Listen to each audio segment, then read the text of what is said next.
and Tate Patton are very highly touted pitchers as well. The junior and seniors, very experienced. They'll rotate between those two either tomorrow or Saturday or Sunday, I should say, as the winner of this game will get tomorrow off for the second. 1-1 the count to Advincula.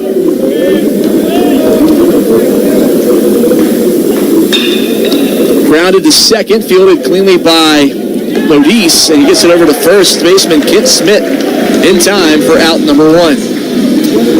Yellow Jackets, the number one seed, 39-16 on the year.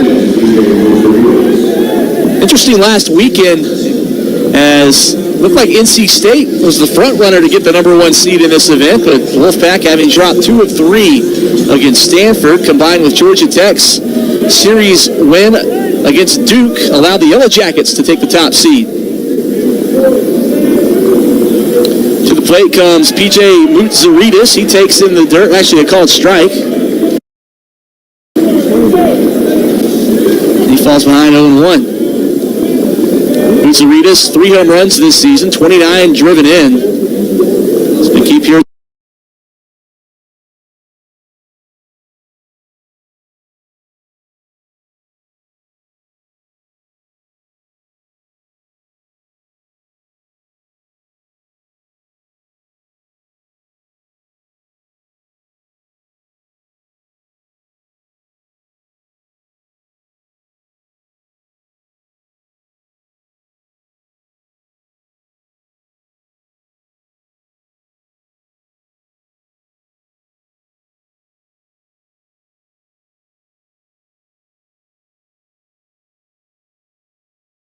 Over his black mitt, breaking ball in the dirt. Good stop there by Lackey.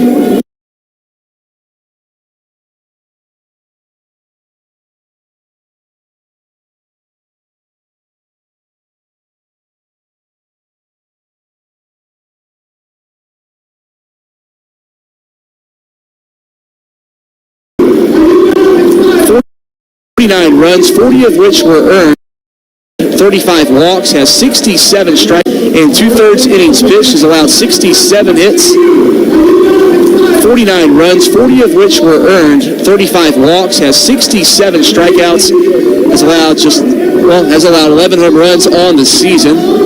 5.40 ERA this season for the right-hander. McKee, the normal Friday starter for Georgia Tech, who's well positioned in this event, as are all 4 top seeds, as Cal's obviously had to use up some arms just to get to this point. Georgia Tech looking to get through their normal rotation, as they've got 2 more all-conference performers waiting on deck. Shall they need them today or not will be the key, but Brady Jones and Tate Patton are very highly touted pitchers as well. The junior and seniors, very experienced. They'll rotate between those two either tomorrow or Saturday or Sunday, I should say, as the winner of this game will get tomorrow off for the second. 1-1 the count to Advincula.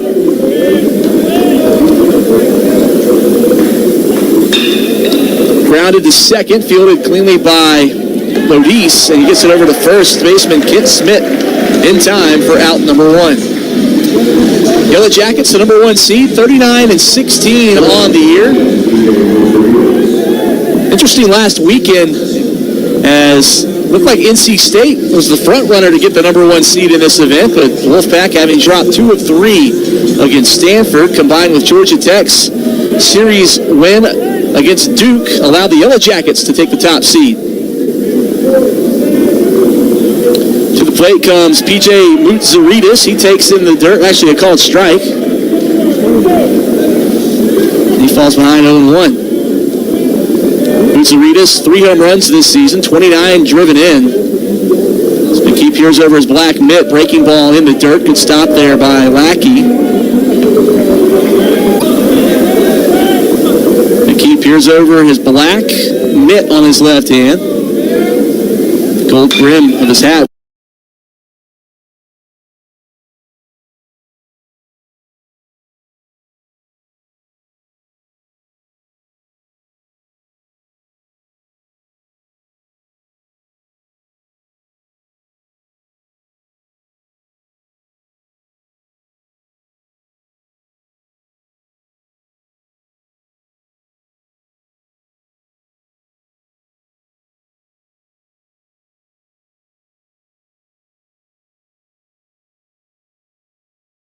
and 2/3 innings pitched. Has allowed 67 hits, 49 runs, 40 of which were earned, 35 walks, has 67 strikeouts, has allowed 11 home runs on the season.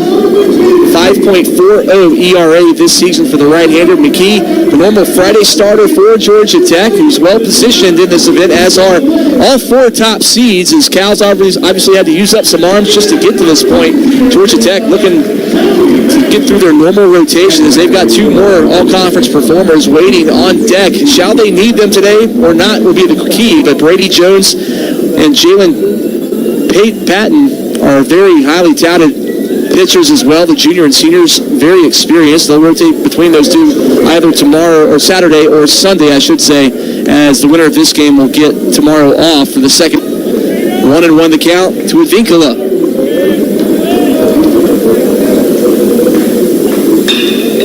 Grounded to second, fielded cleanly by Lodis, and he gets it over to first baseman Kit Smith in time for out number 1. Yellow Jackets, the number 1 seed, 39-16 on the year.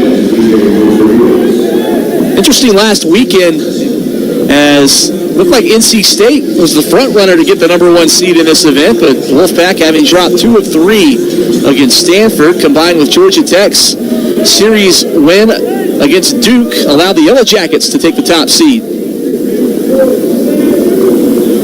To the plate comes P.J. Mutzaridis. He takes in the dirt, actually a called strike. He falls behind 0-1. Mutzaridis, 3 home runs this season, 29 driven in. So McKee peers over his black mitt, breaking ball in the dirt. Good stop there by Lackey. McKee peers over his black mitt on his left hand. Gold brim of his hat peeking over. Freshman team now as a sophomore, as you said, first team All-ACC, had 4 hits in the regular season finale Saturday against Duke. And his second pitch hits one out to the Tobacco Road Sports Bar out in left field over the Blue Monster. Nice little mid-afternoon treat. Some folks standing there above the 32-foot high Blue Monster wall that's mirrored after Fenway Park's Green Monster. Burris continues his hot hitting. He's had a terrific career with Georgia Tech. To the plate comes Kit Smith, the first baseman.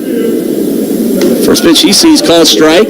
Righty on lefty matchup now. Smith has the bat in his right front hand. 3 home runs on the year, 40 driven in for Smith. 397 average. The Georgia Tech team with a lot of pop. Among the nation leaders in runs, or doubles, I should say. Smith swinging strike 2, 0-2 as he falls behind Hollis. Hollis misses the outside corner. Getting the start today for Cal. Not a lot of work coming in on the season for him. Just over 13 2/3 innings pitched. A 3.95 ERA this season. The 1-2 is spoiled down the left field line, out of play. Nice catch out there by, say that's a teenager, based on my eyes. The concourse kind of empties out down the left and right field lines for people to kind of stand and watch the game and grab some food or a beverage. 1-2 again, fouls, this time straight back onto the green awning above us. Ballpark seats about 10,000. 2,500 of the seats are covered behind home plate and around the first and third base lines with the green awning. Seats are navy. Get a foul ball. Straight back. Mentioned Georgia Tech's hitting prowess. That was the 79th home run as a team this season. They came into the week ranked 4th. They also led the conference with 582 hits coming into the week, as I said, conference best, and their batting average as a team 2nd. 1-2 in the dirt. Makes it 2-2 after 3 straight fouls by Smith.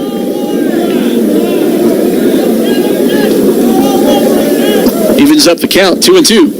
This one well struck to right field. It'll drop in for a base knock. And Smith's aboard with nobody out here in the top half, or bottom half of the first inning. It's already 1-0 Georgia Tech. Yellow Jackets threatening to add more to it. That home run by Burris was his 17th of the season. and his 58th run batted in. He started all 55 games for Georgia Tech this season. Now the shortstop, Kyle Lodise, comes up to the plate. 328 on the year for him. Takes a strike from Lodise.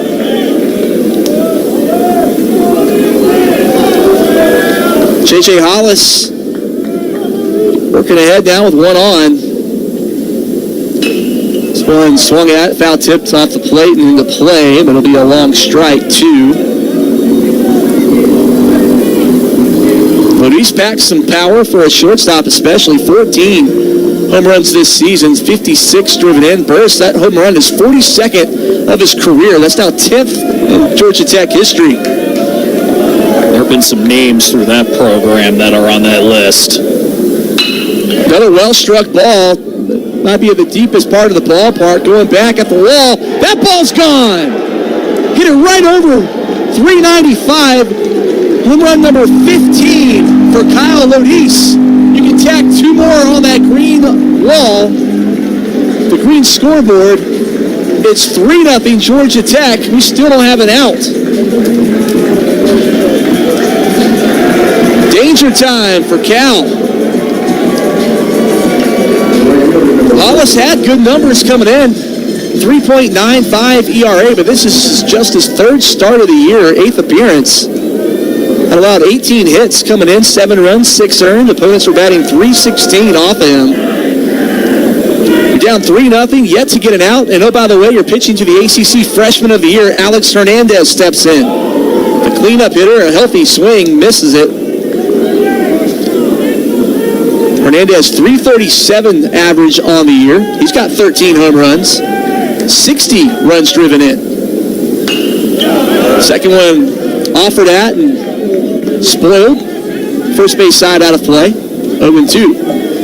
Hollis has gotten ahead of the batters. He was 0-2 at one point to Lodise. As he is 0-2 here and misses on the breaking ball outside.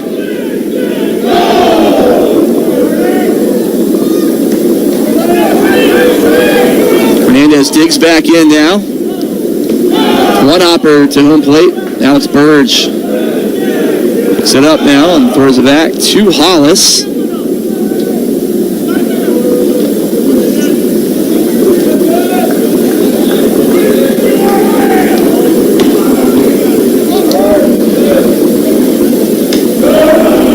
And they got a strikeout looking of Lodise this time, so Hollis responds by getting the first out of the game for Cal. Georgia Tech already having played at 3, and Vaughn Lackey comes to the plate. Sewanee, Georgia. 4 home runs for him on the year, 36 driven in. He's a second-team All-ACC performer. Lackey went to Collins Hill High School in Swanee, a baseball powerhouse in the state. Takes strike 1. Should never think of it. I don't think there is a sport that Collins Hill isn't good at. One of those. Part of Gwinnett County.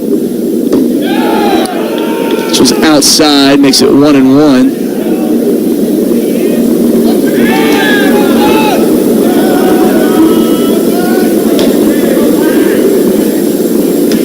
Breaking ball, nice one there from Hollis. He works ahead now, 1-2 to Lackey. Not a great start for Hollis, giving up 2 home runs in the first 3 batters faced. But he did just strike out the ACC Freshman of the Year, Hernandez. And now working ahead of Lackey, just misses with a fastball. Pops the mid at 90. Makes it 2-2. Definitely have a better crowd here today for quarterfinal Thursday. Expect a good crowd on hand tonight as NC State does battle with Clemson, as the fans from Raleigh will more than likely matriculate over, even though the Carolina Hurricanes are playing tonight as well. Busy day in the Triangle region of North Carolina. Hurricanes having lost game 1 to the Florida Panthers 5-2 back on Tuesday. Lackey hits it to shortstop. PJ Moutsaritas across in time for out number 2.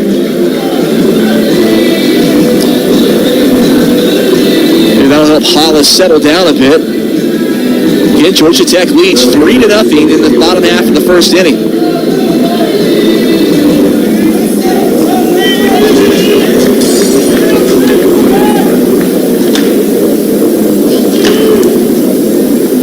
bring Caleb Daniel to the plate.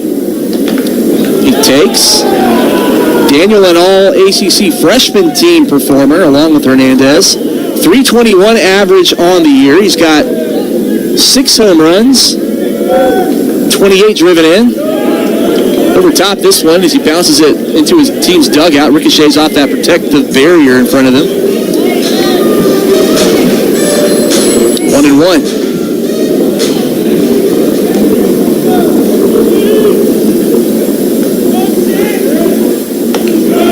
Called strike fastball makes it 1-2. Infield and outfield playing Caleb Daniel very deep. Yeah. 1-2 in the dirt. Good stop there by Burge. Doesn't matter with nobody on. Good practice maybe for later though. 2-2 the count now to Caleb Daniel. Hollis sets and delivers. This one's smacked to right field. He's staring it down. Right fielder stops running. Bye-bye baseball. 4-0 Georgia Tech. Third home run of the bottom half of the first inning. This time it's Caleb Daniel with his 7th of the year. Georgia Tech looking like the top seed here early against the bottom seed Cal.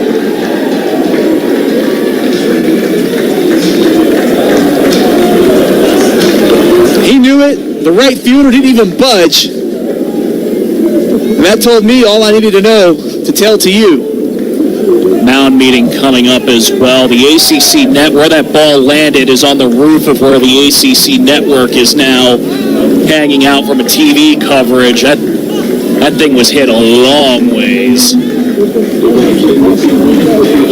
And a pitching change coming up as while Mike is writing that in his scorebook. It'll be David Shaw coming in for Cal. Why don't we go ahead and take a 1-minute break with Georgia Tech leading 4-0 here in the bottom of the first inning. We'll be back on the ACC Baseball Championship from Learfield. The passion, the tradition, the rivalries. Sirius XM is your destination for all things college sports. And we've got you covered on Sirius XM College Sports Radio. There's complete coverage of every major conference, plus live games and 24/7 talk and analysis. So chill along on the Sirius XM app and listen to your favorite team anywhere. And now you can get 3 months of Sirius XM free. Subscribe now and see offer details at SiriusXM.com/College Sports Radio 25. From foul pole to foul pole, listen to the first weekend of the NCAA Division I Baseball Championship with the Regional Rundown Show. If you've ever wished for a radio version of NFL Red Zone, but for college baseball, then allow us to put it on a tee for you. Live on the Varsity Network app. Join our crew starting Friday, May 30th as we go game to game across the 16 regional sites. We'll have the live hometown radio call, highlights, scores, and reactions. Dive head first into the Regional Rundown beginning Friday, May 30th, exclusively on the Varsity Network app.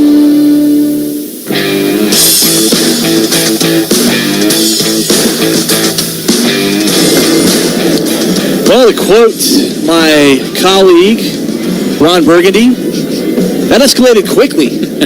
Georgia Tech 4, Cal nothing, bottom half of the first inning, and J.J. Hollis' day is done as he surrenders 3 home runs in the first 6 batters he faced, and he's, like I said, he's done for the day as David Shaw will now come out of the Cal Bears bullpen, a lefty. Where's number 51? A 7.07 ERA on the season. 1-4 record, but he's got a lot more work. 49 2/3 innings pitched for him. He's allowed 55 hits and 43 runs. 39 of those 43 runs were in fact earned. Struck out 50, walked 32, has allowed 8 home runs on the season. A little bit of a sidearm delivery from Shaw as we watch him get his final warm-up pitch in, and to the plate comes Carson Kurse, the third baseman for the Yellow Jackets.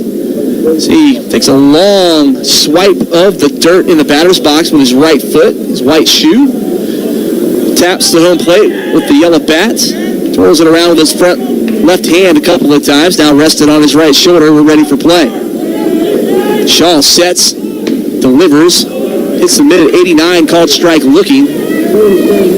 As Shaw works ahead now.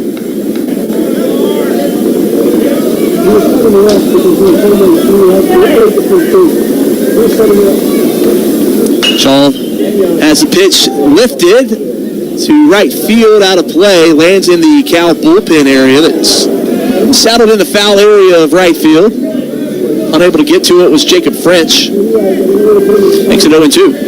And again, the outfielder's playing so deep that maybe if he's a little more in, he has a play on that, but because he's so deep, he can't get to it. The 0-2. At this point, Dan, who can fault them for playing deep? Not one bit, yeah. Outside on that last pitch, made it 1-2. Shaw sets. And pitches. Again, misses outside, 2-2. The entire, check that, there's two players with their pants legs fully down. Everybody else has the old school pant legs put up to their knees with the long navy socks showing. 2-2, missed, and he struck him out. Nice job by Shaw putting it into the bottom half of the first inning. It's a good one for Georgia Tech. The number 1 seed plates 4 thanks to 3 home runs. That potent Georgia Tech offense striking yet again. To the top half of the second we go. Cal comes back to the plate when we return. You're listening to coverage of the 2025 ACC Baseball Championship from Learfield. I can't wait to meet her. Oh my gosh. Put your hands together for new Dr. Pepper Blackberry and Dr. Pepper Blackberry Zero Sugar. There she is! Oh, yeah! It's sold, Dr. Pepper! With sweet blackberry flavor. Dr. Pepper Blackberry, I'm obsessed with your succulent taste. Please marry me! Oh, marry me! Marry me, or I'm gonna freak out! Try new Dr. Pepper Blackberry. It's a pepper thing! College softball season is in full swing, and we're just the ones to talk about it. Join me, former Stanford Cardinal and award-winning broadcaster Jenna Becerra and Amanda Lorenz every week as we deliver the latest in college softball on the D1 Softball Podcast. We've got all the latest, whether it is in the circle or in the batter's box. We have interviews with coaches, players, and many more. We'll go through the week's top 25 poll and give our insights, as well as our plays, wins, and whiffs of the week. Let us get you in the know on all things college softball. Listen on D1Softball.com and the Varsity Network app.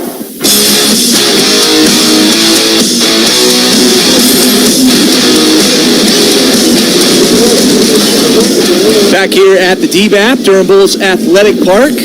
Alongside Dan Courts, Mike Coulter with you. Top half of the second inning. Georgia Tech leading Cal. The first of 4 quarterfinal games on tap as we've gone down to the final 8 teams remaining here at the ACC Baseball Championship. Georgia Tech gets 4 across in the bottom half of the first inning. And they lead Cal 4-0 as Tate McKee gets his final warm-up pitches in. Play 1-2-3 first inning for him. So he gets the ball after it circles the diamond infield. Cleans his cleats off the back of the mound. Now steps in onto the rubber. Has his feet shaped in an L with his heels clicking right now as he gets the pitch pitch call, I should say, from his catcher, Vaughn Lackey. To the plate comes Jacob French. Bats cleanup for Cal, and he's just notched his 13th straight game with a hit. Shallow single as it drops in center field. Lifted it over the shortstop, Kyle Luty's head as he didn't even bother to jump for it. It was pretty well skied. So leadoff single for Jacob French here in the second inning for the Cal Golden Bears. Now Carl Smith, who's got a 6-game hit streak, comes to the plate. So if Cal can respond here, pitch was outside that time. Smith batting 288 on the year. 5 home runs and 29 driven in. He's got a runner at first with nobody out.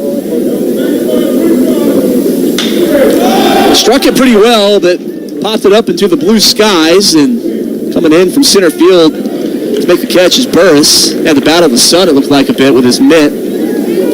One down now for Max Hendren, the DH.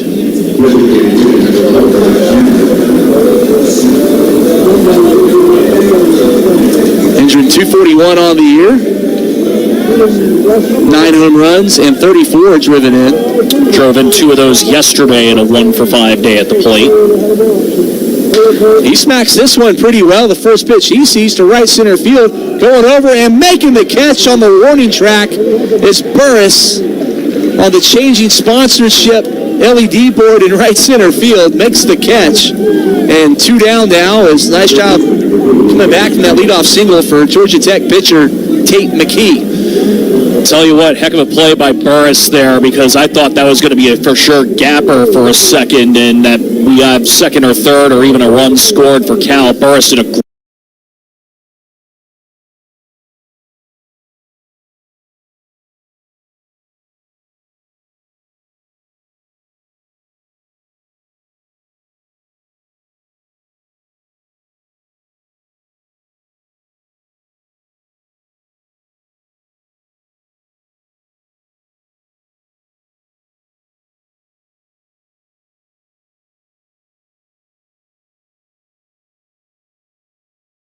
Kate Campbell nearly came around, elected not to do so. Good stop by Lackey behind home plate. Changes the ball out, gives it back to his pitcher. Count even at 2-2. Beautiful day for baseball here at Durham Bulls Athletic Park. No rain in the forecast, blue skies. Got a cotton ball up there of clouds here and there. Just misses the corner. I think McKee thought he had him there on his 21st pitch. Runs the count full. breaking ball did not miss by much.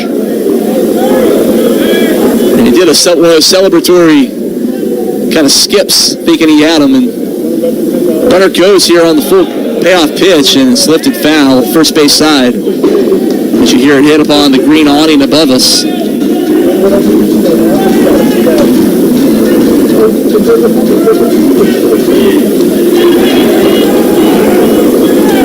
So we'll try it again. 1 on, 2 outs, top half of the second inning, 3-2. Swing and a miss. He struck him out on the breaking ball, went back to it. And Tate McKee battles back from the leadoff single, records his first strikeout of the day. To the bottom half of the second we go. It's Georgia Tech 4, Cal nothing. Back after this timeout as you're listening to coverage of the ACC Baseball Championship from Learfield. Here's a fresh tip. 2's better than 1. It's why we shop Food Lion. They've got the items our family buys most, priced low every day. And they have weekly hot sales to save us even more. So the deals are twice as nice. A true teammate takes on every day with a winner's attitude, gets up when they fall down, and leaves it all on the field. There's a group of teammates who do all these things every single day. But they're more than your typical athlete. They're kids dealing with unthinkable medical circumstances. Team Impact matches children facing serious illness or disability with college sports teams, creating a long-term, life-changing experience for everyone involved. Help us get all kids in the game. Visit teamimpact.org. Team Impact. All in, all together. Hey there. Guess who just found another way to save more money by switching to Food Lion Private Brand. And they have so many affordable items. Fajita nachos coming up. And my family loves it. That's all I need to hear.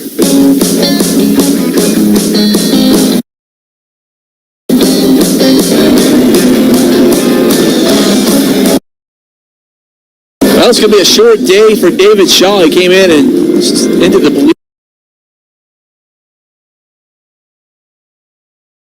meeting, if you will. And Georgia Tech able to plate 4 runs, knocking today's starter out, J.J. Hollis, for Cal. David Shaw came in, got the final out.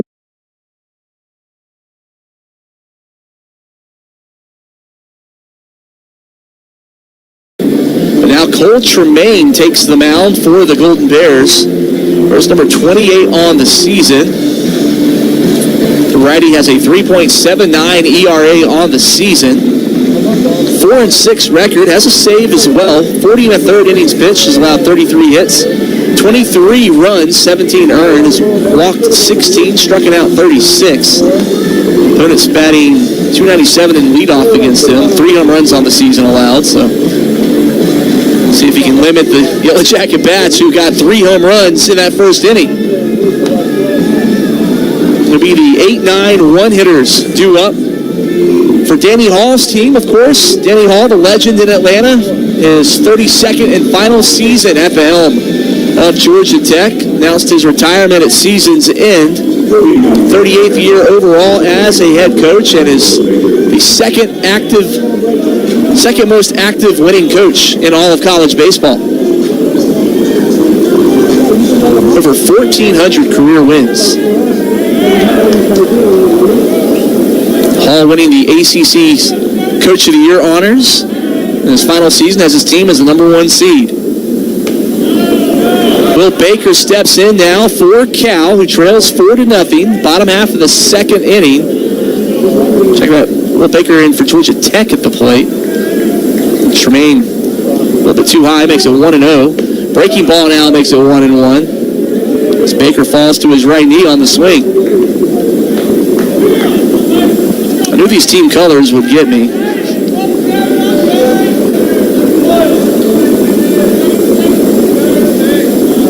The 1-1 inside. Sun's starting to dry out the wettened infield from the dirt, at least from pregame. 2-1 to Baker coming.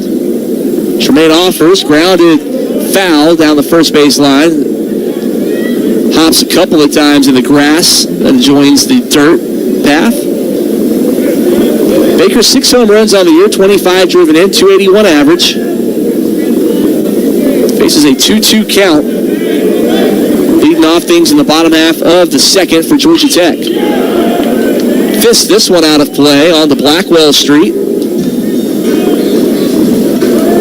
There's a sign out there where you go to get your tickets or will call. It says, "Game in progress, be alert for foul balls."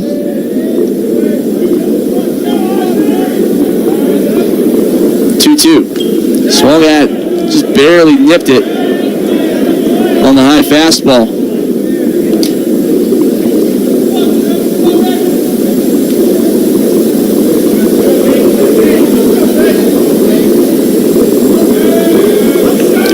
Coming to Baker now as Tremaine sets, working out of the stretch. Again lifted.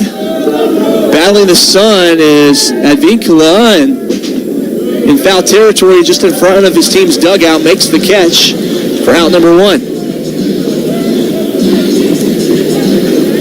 That'll bring Drew Rogers, the DH, to the plate. Got a Georgia Tech offense that doesn't have quite the year. First in the ACC in average, slugging percentage, doubles, third in on-base percentage.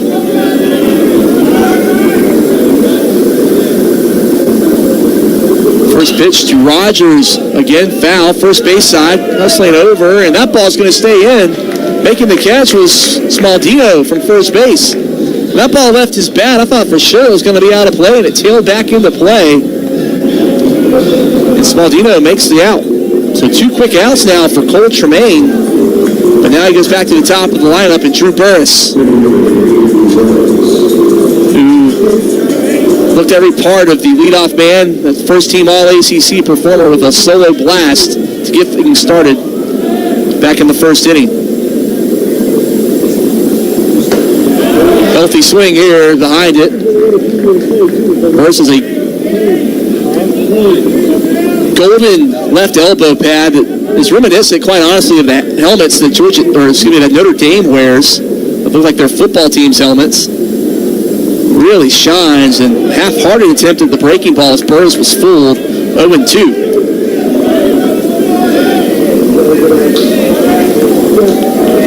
Tremaine looking good here in the second inning on the mound for Cal, led by head coach Mike New. Breaking ball outside. New in his 8th year at the helm in Berkeley.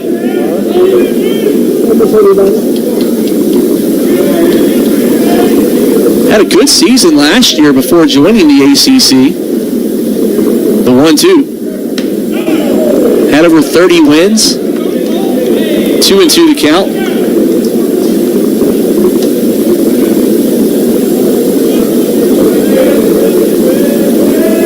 Tremaine working quickly now with nobody on in the bottom half of the second inning. Breaking ball outside. Burris patiently watches it blow by.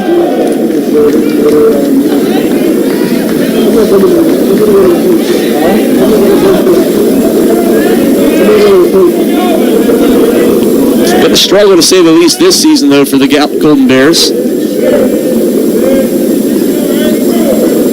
Payoff pitch outside. Burris knew it as soon as it left the pitcher Tremaine's hands. And he heads down to first. Tremaine being safe instead of sorry with Burris on that one. He was clearly pitching him away and trying to see if maybe Burris would chase one out of the zone. Burris, though, very disciplined at the plate that at bat. The Cal went 36-19 last season. 17-13 in the Pac-12. Rest in peace. Well, I guess they're getting resurrected next year. Some teams from the Mountain West to join. To the plate comes Kent Smith. Had a single in the first inning. Scored on the home run from Kyle Lodis behind him. Smith, 4.01 average this season. That's pretty good. Takes a called strike 2, 0-2. Boise State, Fresno State, Colorado State, San Diego State, Utah State as full members, and Gonzaga is a non-football member to the, we can say, the new Pac-12. The 0-2 runner goes. This ball lifted to center field. It's going to drop for a base knock into shallow right center field. Fielded cleanly by French. Nearly getting sent home at third was the runner, Burris. He elects to stay. Had a great running start as he was heading for second at the pitch. And now runners at the corners for Kyle Lodis, who, oh, by the way, hit a home run in the first inning.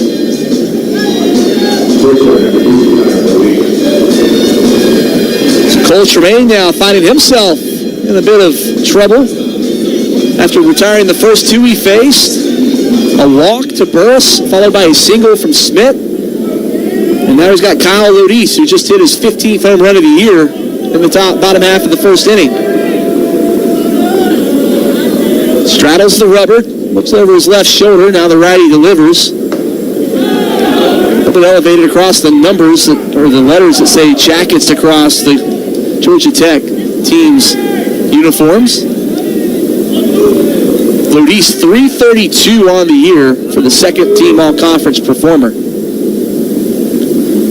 Breaking ball grounded to third. Mutsaritas easily over to second for the putout. And Cal comes away unscathed this time. 2-0 on that scoreboard. It's Georgia Tech 4, Cal nothing after 2 complete. To the top half of the third we go here in Durham. It's the ACC Baseball Championship from Learfield. College sports fans now have access to hundreds of weekly podcasts that zero in on the college sports world. Now available in the Varsity Podcast Network and part of the new Varsity app. The app is free and available from wherever you get your favorite apps. Download the Varsity app today to have access to hundreds of national podcasts as well as your favorite team-focused podcasts. The Varsity Podcast Network, now available for free on the Varsity app. Download from the App Store and listen today. Which schools will take home the prestigious Learfield Directors Cup as the top college athletic programs for the 2024-25 college athletic season? You can follow the standings of your favorite team or alma mater at L Directors Cup on Twitter and online at thedirectorscup.com. Trophies will be awarded in June 2025 to the winning institutions in all college sports divisions. Learfield Directors Cup, the crowning achievement in college athletics.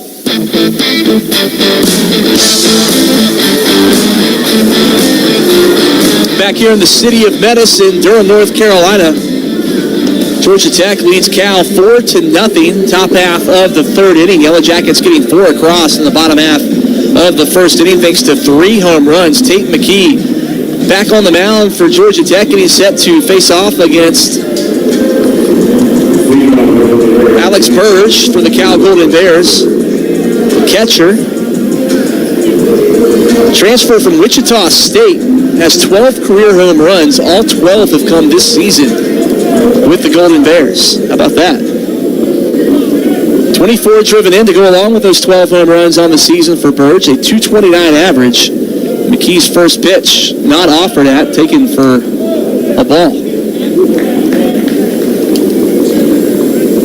We think. Home plate umpire didn't really make a signal there. And the scoreboard operator hasn't seen it either.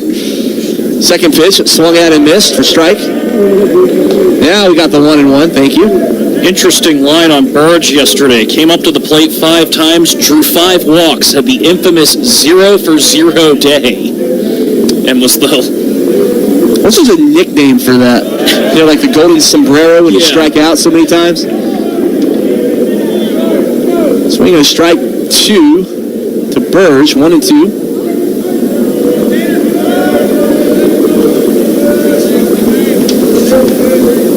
McKee deals, I should say, is not there. 2-2 the count now. Again, our position's on the first base line, so you can tell height on these pitches and whether they're breaking or not, but over the plate or not, another story. 2-2 is grounded foul, first baseline, pretty well struck. We'll keep it where it is. Burge did go 2 for 4 with 2 home runs and 4 runs batted in the win over Miami on Tuesday. So he's had the quiet day of 0 for 0 and then a day that he had on Tuesday. Well, talk about the 16 seed being in the quarterfinals. 5 of our first 8 games, the lower seeded team won. And he's hit here on the right quad. This time is still a bad pitch that time from McKee. 6th time he's hit someone this season. The second base runner he's had to endure. Ethan Kadama, the center fielder, comes to the plate, the number 9 hole hitter for the Cal. He's got a runner aboard with nobody out here in the top half of the 3rd inning. Healthy 304 average on the year for Kadama. Pitches outside. No home runs on the season. He has 6 runs driven in. Just his 24th at bat, so he hasn't played a whole lot.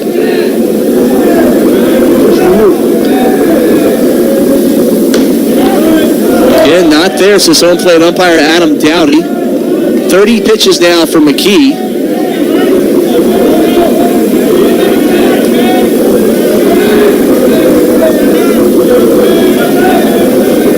Pitch.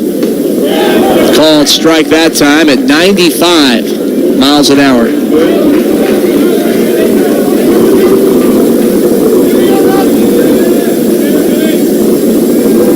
Two and 1.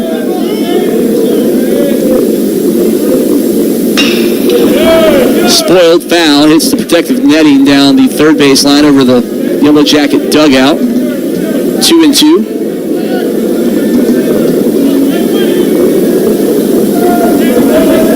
There she is! Oh, yeah! It's full Dr. Pepper! With sweet blackberry flavor! Dr. Pepper Blackberry, I'm obsessed with your succulent taste. Please marry me! Oh, marry me! Marry me, or I'm gonna freak out! Try new Dr. Pepper Blackberry. It's a pepper thing! College softball season is in full swing, and we're just the ones to talk about it. Join me, former Stanford Cardinal and award-winning broadcaster Jenna Becerra and Amanda Lorenz every week as we deliver the latest in college softball on the D1 Softball Podcast. We've got all the latest, whether it is in the circle or in the batter's box.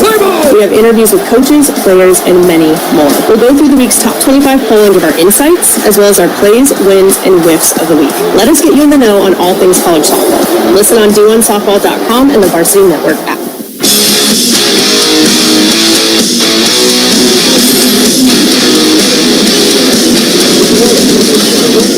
Back here at the DBAP, Durham Bulls Athletic Park. Alongside Dan Courts, Mike Coulter with you. Top half of the 2nd inning. Georgia Tech leading Cal. The first of 4 quarterfinal games on tap as we've gone down to the final 8 teams remaining here at the ACC Baseball Championship. Georgia Tech gets 4 across in the bottom half of the 1st inning. And they lead Cal 4-0 as Tate McKee gets his final warm-up pitches in. Like 1-2-3 1st inning for him. So he gets the ball after it circles the diamond infield. Cleans his cleats off the back of the mound. Now steps in onto the rubber. Has his feet shaped in an L with his heels clicking right now as he gets the pitch pitch call, I should say, from his catcher, Vaughn Lackey. To the plate comes Jacob French. Bats cleanup for Cal, and he's just notched his 13th straight game with a hit. Shallow single as it drops in center field. Lifted it over the shortstop, Kyle Lodi's head as he didn't even bother to jump for it. It was pretty well skied. So leadoff single for Jacob French here in the second inning for the Cal Golden Bears. Now Carl Smith, who's got a 6-game hit streak, comes to the plate. So if Cal can respond here, pitch was outside that time. Smith batting 288 on the year. 5 home runs and 29 driven in. He's got a runner at first with nobody out. Struck it pretty well, but popped it up into the blue skies, and coming in from center field to make the catch is Burris. Had to battle the sun, it looked like, a bit with his mitt. One down now for Max Hendren, the DH.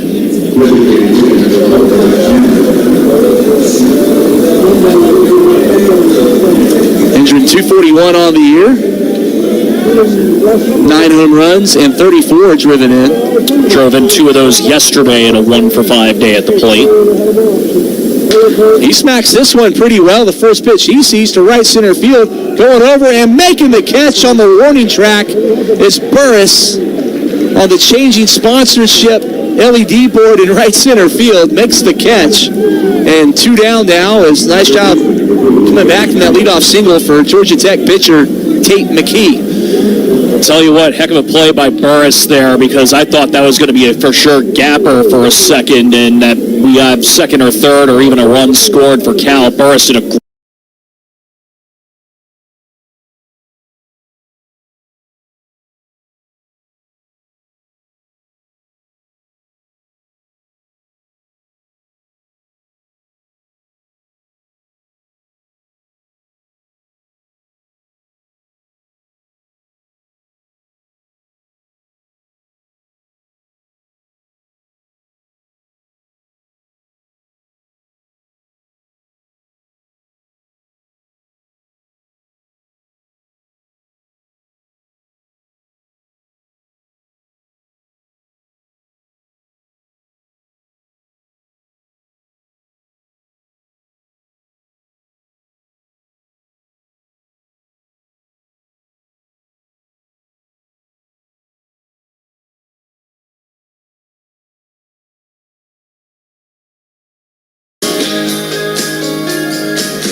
beautiful ballpark, built in 1995.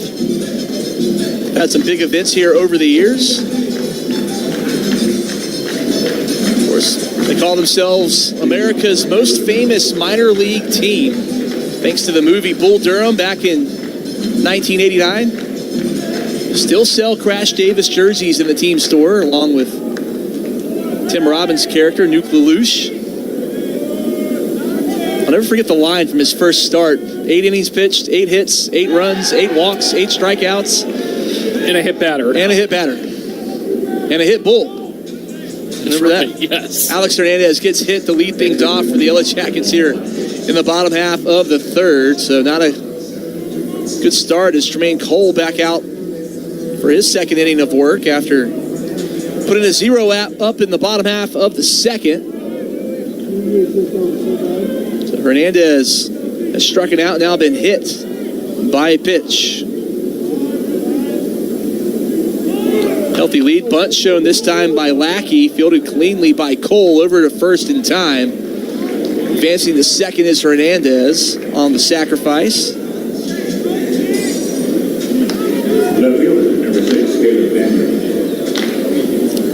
And all freshman performer Caleb Daniel to the plate.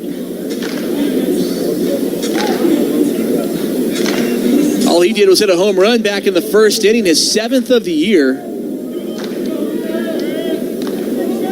And if we didn't see a replay, we'd wonder if it had landed yet. Pulls it foul down the right field line. It's where he smashed that first home run of the day. And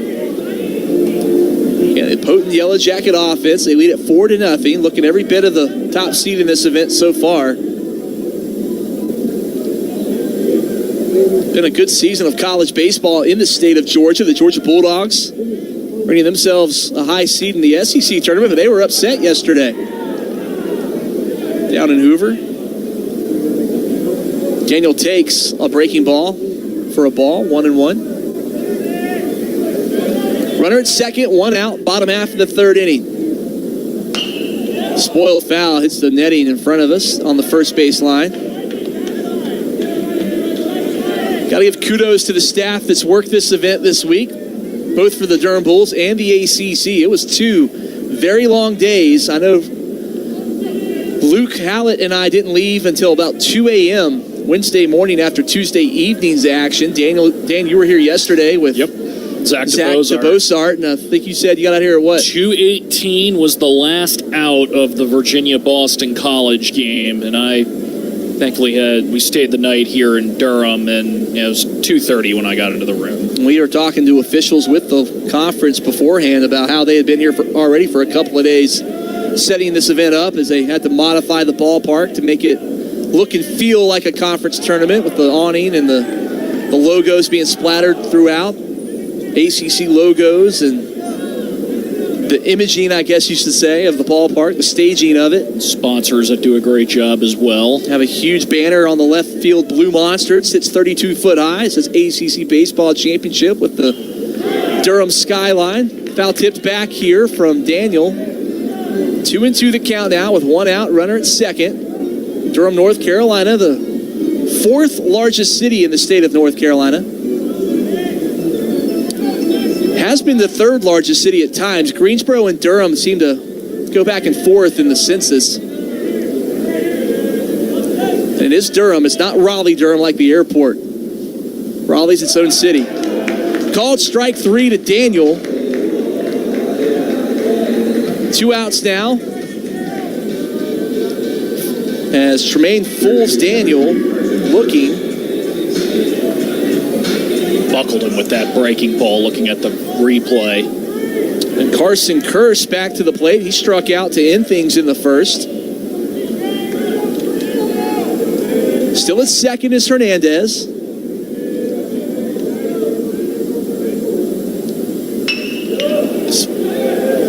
Hits this one pretty well, but a little bit late on it. Pulls it foul down the third base line. Hit the LED board over there, just in front of the rolled up tarp for when it rains. Not expecting any weather here today. In fact, looks like a clean look at weather until at least Sunday.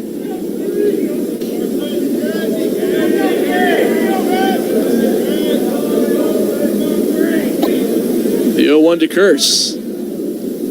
Breaking ball too high upstairs that time, 1-1.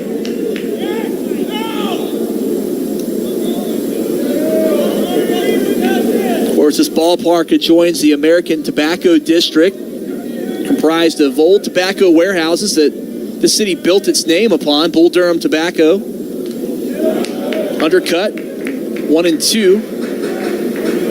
This city's done a great job revitalizing its downtown, as they've converted a lot of those tobacco brick warehouses into businesses and shops and dining and all kinds of things. Have a little man-made waterfall and river going through the middle of it. Bring him up, called strike 3. Back-to-back strikeouts looking for Cole Tremaine, as he limits the damage to just the hit by pitch. Runner stranded at second. It still stays a 4-run deficit for Cal. It's Georgia Tech 4, Cal nothing, as we head to the top half of the 4th. Dan Courts has the middle 3 innings for you after this timeout. This is the ACC Baseball Championship from Learfield. I can't wait to meet her. Oh my gosh. Put your hands together for new Dr. Pepper Blackberry and Dr. Pepper Blackberry Zero Sugar. There she is! Oh, yeah! It's the old Dr. Pepper! With sweet blackberry flavor! Dr. Pepper Blackberry, I'm obsessed with your succulent taste. Please marry me! No! Marry me! Marry me, or I'm gonna freak out! Try new Dr. Pepper Blackberry. It's a pepper thing! College softball season is in full swing, and we're just the ones to talk about it. Join me, former Stanford Cardinal and award-winning broadcaster Jenna Becerra and Amanda Lorenz every week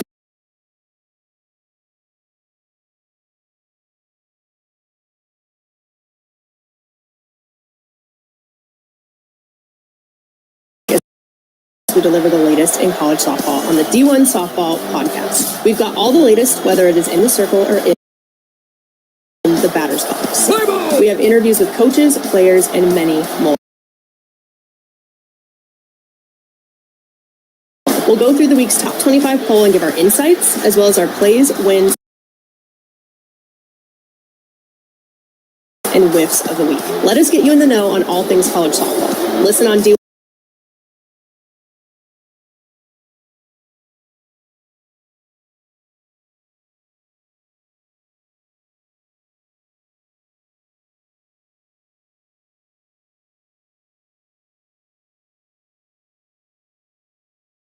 Let us get you in the know on all things college softball. Listen on D1Softball.com and the Varsity Network app.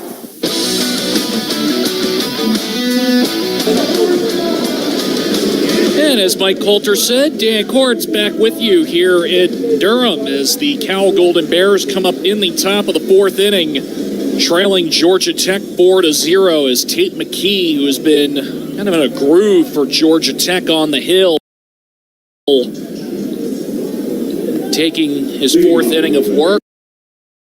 3 innings pitched, no runs, 2 strikeouts, only allowed 2 hits. And then offensively for Georgia Tech, it was 4 runs in the first inning, aided by 3 long balls, driving in all of them. McKee will face the heart of the order of Jacob French, Carl Schmidt, and Max Handren for Cal. And the first pitch to French is foul-tipped into the glove of Von Lackey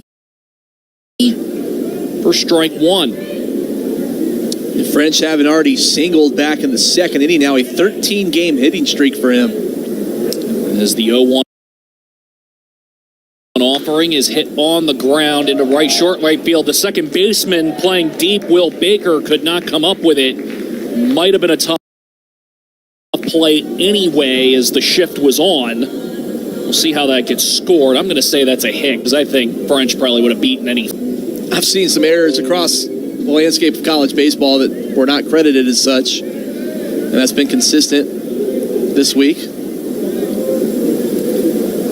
As the 0-1 missing low and away from McKee to Schmidt.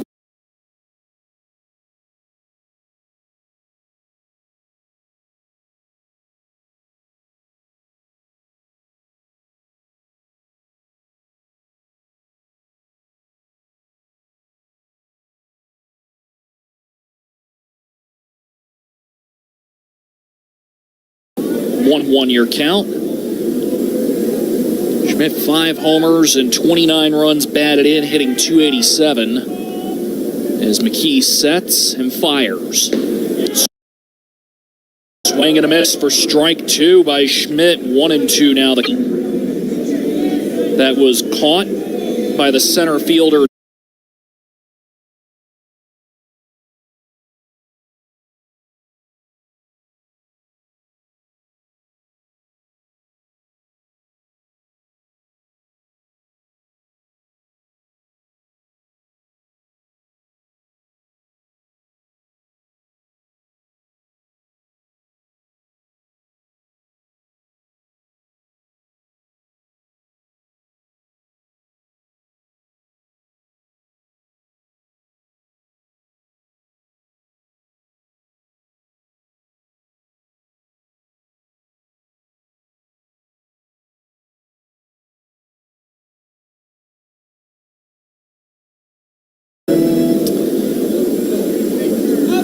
McKee, the team leader in innings pitched, coming in to the week. Had thrown 66 2/3 of them as his 0-1 offering. Bounces away from Lackey. A wild pitch will allow French to get to second base as the ball gets all the way towards the Georgia Tech dugout. And there is now a runner in scoring position with no double play in effect anymore.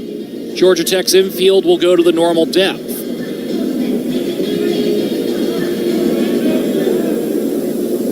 As McKee working on the quicker side.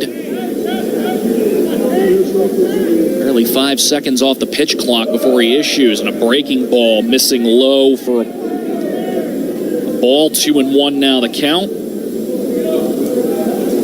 Jacob French getting a little bit of a lead at second base. McKee looks at him. Now sends. This one hit in the air down the left field line, pretty much in the same exact spot as first one went. Foul.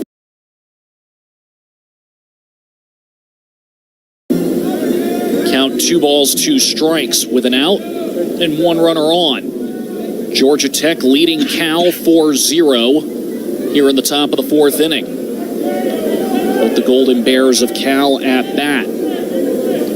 McKee keeping a close eye on French. And the 2-2. Cut and a miss, no doubt about it, on a pitch out of the zone. And then another strikeout issued by Tate McKee. This time gets Max Handren, and that'll bring up Cade Campbell, who was a strikeout victim his first time up, to end Cal's turn at bat in the top of the 2nd. Cal, no runs, 3 hits, no errors. Georgia Tech, 4 runs, 5 hits, no errors. Both teams have left 3 runners on base. As McKee sets and delivers, missing low with a fastball. 1-0 your count.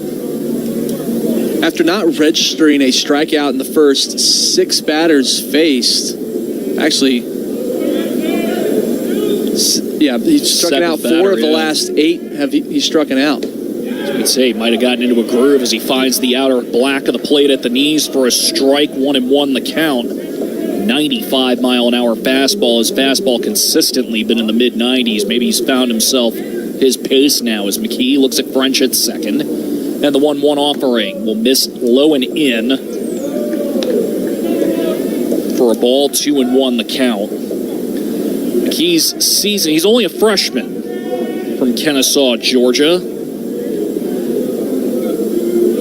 Mount Parrish is low and in again to the Cal third baseman Cade Campbell at bat with 2 out and 1 runner on. His season high was 10 strikeouts all the way back on February 28th against Western Michigan. Has some ground to make up there, but has 4 now as McKee sends, and this one's swing and a miss to make the count full, 3-2. A strike here would have him halfway to that season high and career high mark as a Yellow Jacket. As McKee looks in at Von Lackey, the catcher. The payoff pitch. Swing and a miss to strike out the side in the top of the 4th. Sees the Cal Golden Bears get the leadoff man on, but not across. Going to the bottom of the 4th. Georgia Tech 4, Cal 0. This is the 2025 ACC Baseball Championship from Learfield. Here's a fresh tip. 2's better than 1. It's why we shop Food Lion. They've got the items our family buys most, priced low every day, and they have weekly hot sales to save us even more. So the deals are twice as nice. A true teammate takes on every day with a winner's attitude, gets up when they fall down, and leaves it all on the field. There's a group of teammates who do all these things every single day. But they're more than your typical athlete. They're kids dealing with unthinkable medical circumstances. Team Impact matches children facing serious illness or disability with college sports teams, creating a long-term, life-changing experience for everyone involved. Help us get all kids in the game. Visit teamimpact.org. Team Impact. All in, all together. Hey there. Guess who just found another way to save more money by switching to Food Lion private brand? And they have so many affordable items. Fajita nachos coming up. And my family loves it. That's all I need to hear.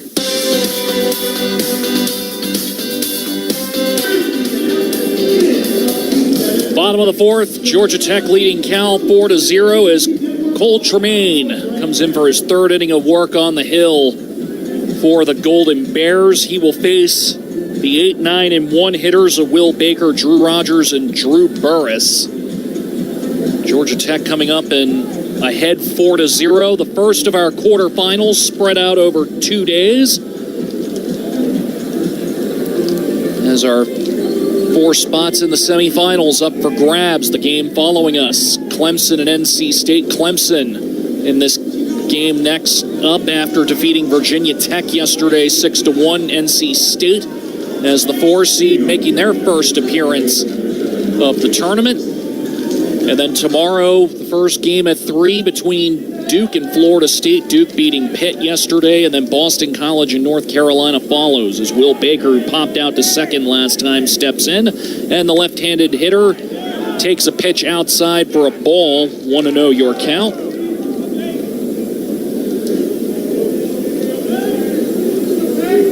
As a shift heavily deployed in the Cal infield, 3 infielders to the right side of second base as a breaking ball finds the zone for a strike. 0-1 the count.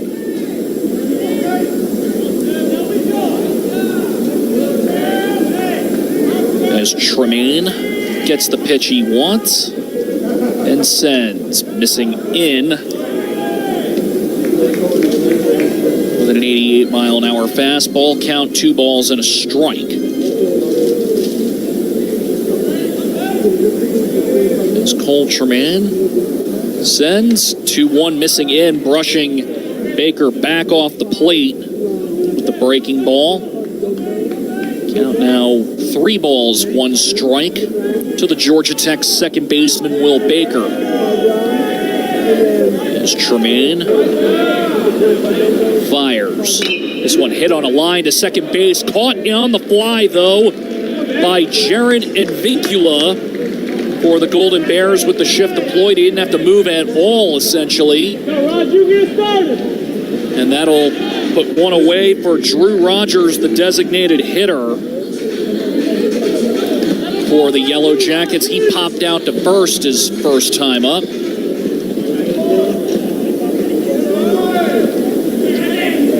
As Tremaine, first pitch with nobody on and 1 out. Georgia Tech up 4 and the Jackets batting. First pitch inside corner for a strike with the breaking ball.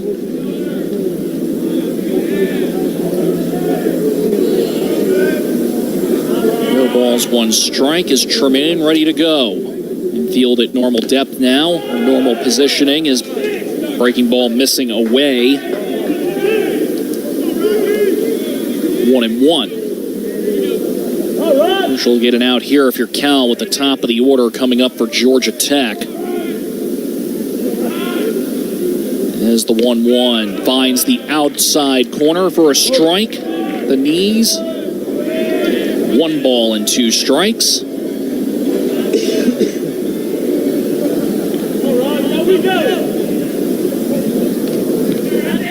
As the Jackets. Rogers back in the box. Tremaine fires. That one finds the middle of the plate for a called strike, buckling Drew Rogers. And there's 2 away for Georgia Tech in the bottom of the 4th inning. And that brings us, as said, back to the top of the order. And Drew Burris, who is 1 for 1, who second pitch of the bottom half of the first inning bombed one to left field over the Blue Monster and onto the roof of the Tobacco Road Sports Restaurant. And then walked his last time up. And now a heavy shift deployed the other way as line drive down the left field line. Foul. It might have gone through the O of the Mezcalito stand. 0-1 the count as it's just a long strike in the end. As Tremaine looks in and delivers. Missing high and in for a ball. 1 ball, 1 strike. Looking at the flags in left center field now, they're blowing pretty good. There's now some wind going straight away to right field. So as Mike alluded to, a good breeze now coming from that direction. As the pitch is hit on the ground down the first base line, will be picked up by Smaldino, who will tag Burris, and the Jackets go down in order in the 4th inning. No runs, no hits, no errors. We've played 4 here in Durham. Georgia Tech leading Cal 4-0. You're listening to the ACC Baseball Championship from Learfield. College sports fans now have access to hundreds of weekly podcasts that zero in on the college sports world. Now available in the Varsity Podcast Network and part of the new Varsity app. The app is free and available from wherever you get your favorite apps. Download the Varsity app today to have access to hundreds of national podcasts as well as your favorite team-focused podcasts. The Varsity Podcast Network, now available for free on the Varsity app. Download from the App Store and listen today. Which schools will take home the prestigious Learfield Directors Cup as the top college athletic programs for the 2024-25 college athletic season? You can follow the standings of your favorite team or alma mater at L Directors Cup on Twitter and online at thedirectorscup.com. Trophies will be awarded in June 2025 to the winning institutions in all college sports divisions. Learfield Directors Cup, the crowning achievement in college athletics.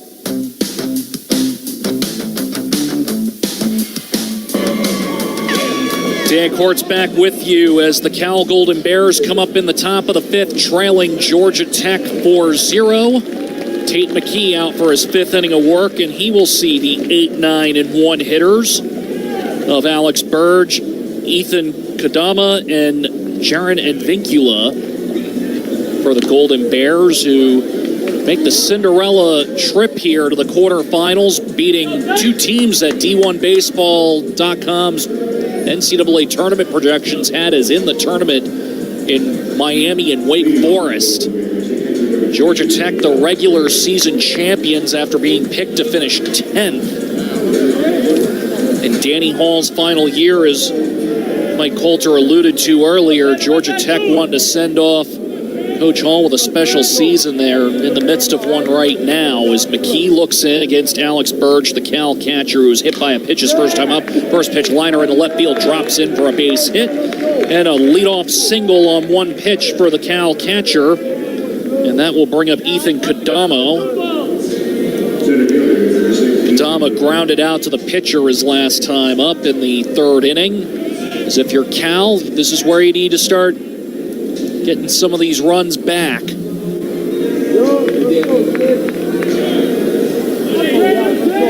This conference, the ACC, Dan, I was getting ready to say, is known obviously for college basketball. As a line drive to left center field, and this is going to be run down, though, by Drew Burris. Heading back to first is Burge. As Burris with another catch on a hard hit ball that he covers a lot of ground on. And a long out. That'll bring us back to the top of the order. And Jaron Advincula, who is 1 for 2. He singled on a hard hit ball to left center his last time up. And Mike, you were bringing up with basketball as we get ready here. Well, as McKee working rather quick, we shall say as well. As with 1 out and 1 on, a ground ball through the hole at second base into right field for a base hit, rounding second and heading for third is Burge. The throw into third will get cut off, so Cal will have runners at the corners with 1 out. And another 1 pitch, 1 hit for Cal, and they're threatening to manufacture something here with P.J. Mutsaritas coming up for Cal. Baseball has become one of the standout sports for the ACC in recent years. Last year, 4 teams going to Omaha, matching the almighty SEC in that category, and it's kind of contenders again this year. A lot of contenders. I think the conference might even be more balanced this season, as seen here this week, with a 14 and a 16 seed advancing to the quarterfinal rounds with Cal and Boston College.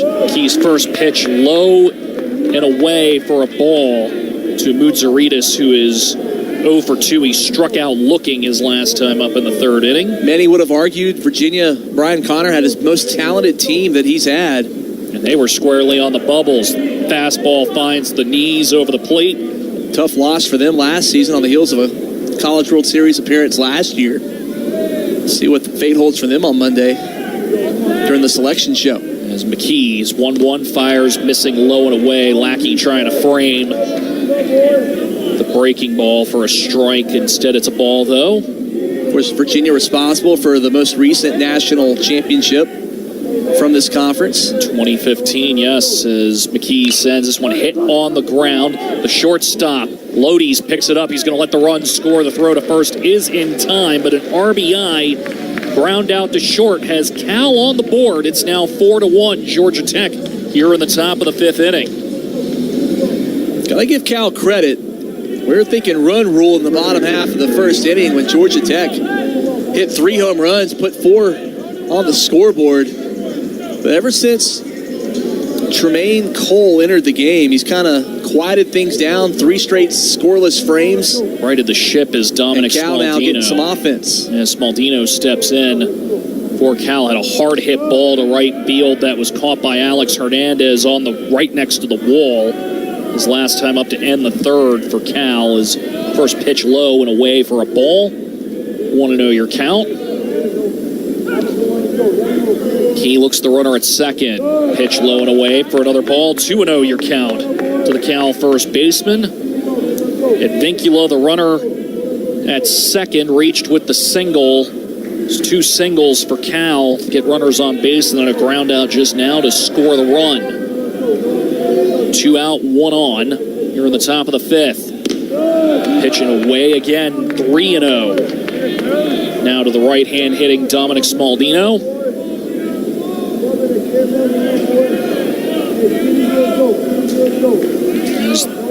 Smaldino back in the box. McKee sets, fires. This one low for ball 4, bouncing in there, and a 4-pitch walk issued by Tate McKee. And first time we've seen McKee a little bit of trouble and out of sorts a little bit, as that brings up the ever-dangerous hitting Jacob French for the Golden Bears, who has singled both times he came up. And now Vaughn Lackey coming to give a visit. Now Matt Taylor, the pitching coach for Georgia Tech, coming out of the dugout. And while that's going on, we bring up Danny Hall in his last season, as he's going to retire at the end of this year. Last time Georgia Tech in the College World Series 2006, they made 3 appearances during the Danny Hall era, including a 1994 team that went to the final before getting defeated. But we mentioned it with Drew Burris and all the home runs he's hit, and how he's now in that top 10 of the all-time home runs list, and all these names that have played under Coach Hall, whether it was Nomar Garcia-Parra, Mark Teixeira, Jay Payton, Charlie Blackmon.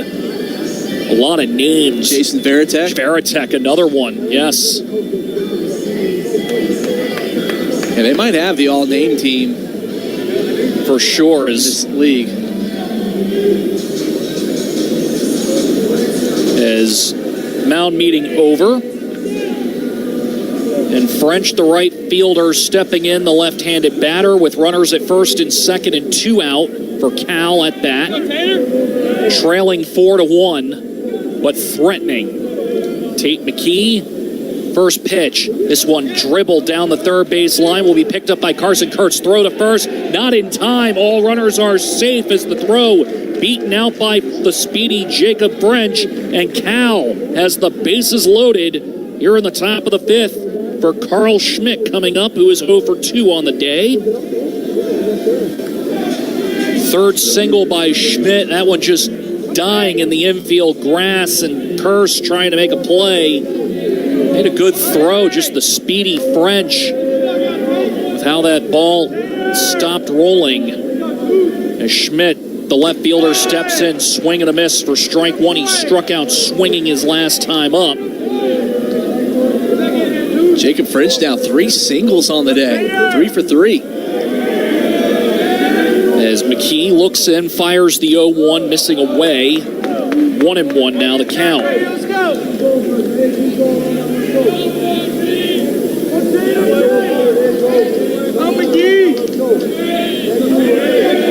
As McKee gets set, pitch he wants, and then 1-1. This one popped foul towards us and over us. And the count 1-2. McKee now a strike away from getting out of from putting out a fire that Cal has started here in the top of the 5th inning. Golden Bears down 4-1 against Georgia Tech as the 1-2. Cut on and miss, strike 3. McKee gets out of the jam, leaving the bases loaded. Cal getting a run on 3 hits, no errors. They leave the bases loaded. We go to the bottom of the 5th. Georgia Tech 4, Cal 1. This is the ACC Baseball Championship from Learfield. The passion, the tradition, the rivalries. Sirius XM is your destination for all things college sports. And we've got you covered on Sirius XM College Sports Radio. There's complete coverage of every major conference, plus live games and 24/7 talk and analysis. So cheer along on the Sirius XM app and listen to your favorite team anywhere. And now you can get 3 months of Sirius XM free. Subscribe now and see offer details at SiriusXM.com/College Sports Radio 25. From foul pole to foul pole, listen to the first weekend of the NCAA Division I Baseball Championship with the Regional Rundown Show. If you've ever wished for a radio version of NFL Red Zone, but for college baseball, then allow us to put it on a tee for you. Live on the Varsity Network app. Join our crew starting Friday, May 30th as we go game to game across the 16 regional sites. We'll have the live hometown radio call, highlights, scores, and reactions. Dive head first into the Regional Rundown beginning Friday, May 30th, exclusively on the Varsity Network app.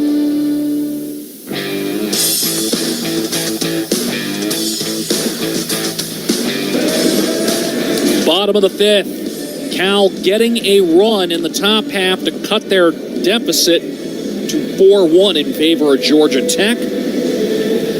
Cole Tremaine back in on the hill for Cal. He will face Kent Schmidt, Kyle Lodies, and Alex Hernandez, a tough part here of the Georgia Tech lineup. As ever since that first inning, Georgia Tech has only had one hit. Tremaine has sat down the last 6 batters he has faced, and the only one since the second inning to reach base on Tremaine was Hernandez, who was hit by a pitch to lead off the bottom of the third inning. Schmidt is 2 for 2 with 2 singles. That only hit allowed by Tremaine by Schmidt. He's also scored a run as Schmidt. First pitch in the bottom of the 5th inning, down the middle for a strike at the belt. No balls and 1 strike. As Tremaine getting the pitch he wants. Heavy shift on in the infield to the left-handed hitter as the breaking ball gets in the middle of the zone for a strike. No balls, 2 strikes.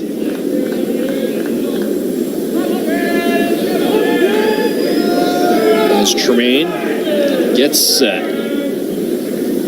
and fires, and a liner down the first baseline, but foul. Count will stay 0-2 with nobody out, nobody on. And the Georgia Tech Yellow Jackets holding on to a 4-1 lead. Schmidt in his 36th appearance this season, 35th start. As Tremaine's pitch bounces in, tried to see if Kent Schmidt would maybe chase one out of the zone. He's not obliging. And the count, 1 ball, 2 strikes to the Georgia Tech first baseman. Tremaine offers. Breaking ball not off the plate by much, but just out of the zone for a ball. 2 balls, 2 strikes. As the left-hander Schmidt back in the box. And Tremaine delivers. Foul towards the Cal dugout. Staying 2-2. Cal in the first base dugout right in front of us. Georgia Tech in the third base dugout to our left from our broadcast location here down the first base line in Durham at the DBAP. As the 2-2 about to income from Tremaine. Sends. This one hit in the air to straightaway center, giving in and now stopping as he's underneath it, Kadamo. And there is one away after the fly out to center by Schmidt. And that'll bring up Kyle Lodies, who is 1 for 2. Home run to center field with 2 RBIs back in the first inning. His hit, he grounded into a fielder's choice to end the second his last time up. And that home run he hit was to the deepest part of the ballpark. Right straightaway center. Straightaway center, 395 at the wall. As Tremaine fires, pitch outer half of the plate at the belt for a strike, 0-1. The field dimension is 329 down right, 305 in left, but you got to climb that 32-foot wall to get it out of here. As the next pitch, outside. Not by much, though. 1-1 the count. You got to take into account that 32-foot wall goes way out in the left center field as well. Nicknamed the Blue Monster here in Durham. They actually have a mascot during home games that makes its way around, along with the famous Durham Bull. It's a line drive foul down the third baseline from Lodies. Count now 1 ball, 2 strikes. Looks like the Cookie Monster from Sesame Street with long hair. Okay. All right. Interesting approach there as Wooly Bull as well. You can't forget him. As the 1-2 and hits Lodi's on the front shoulder.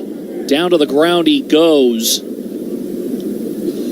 Pitch just getting away from Tremaine. As Lodi's slow to get up.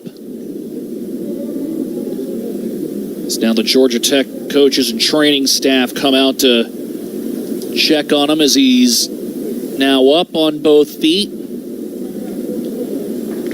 First base runner surrendered by Tremaine in 8 batters.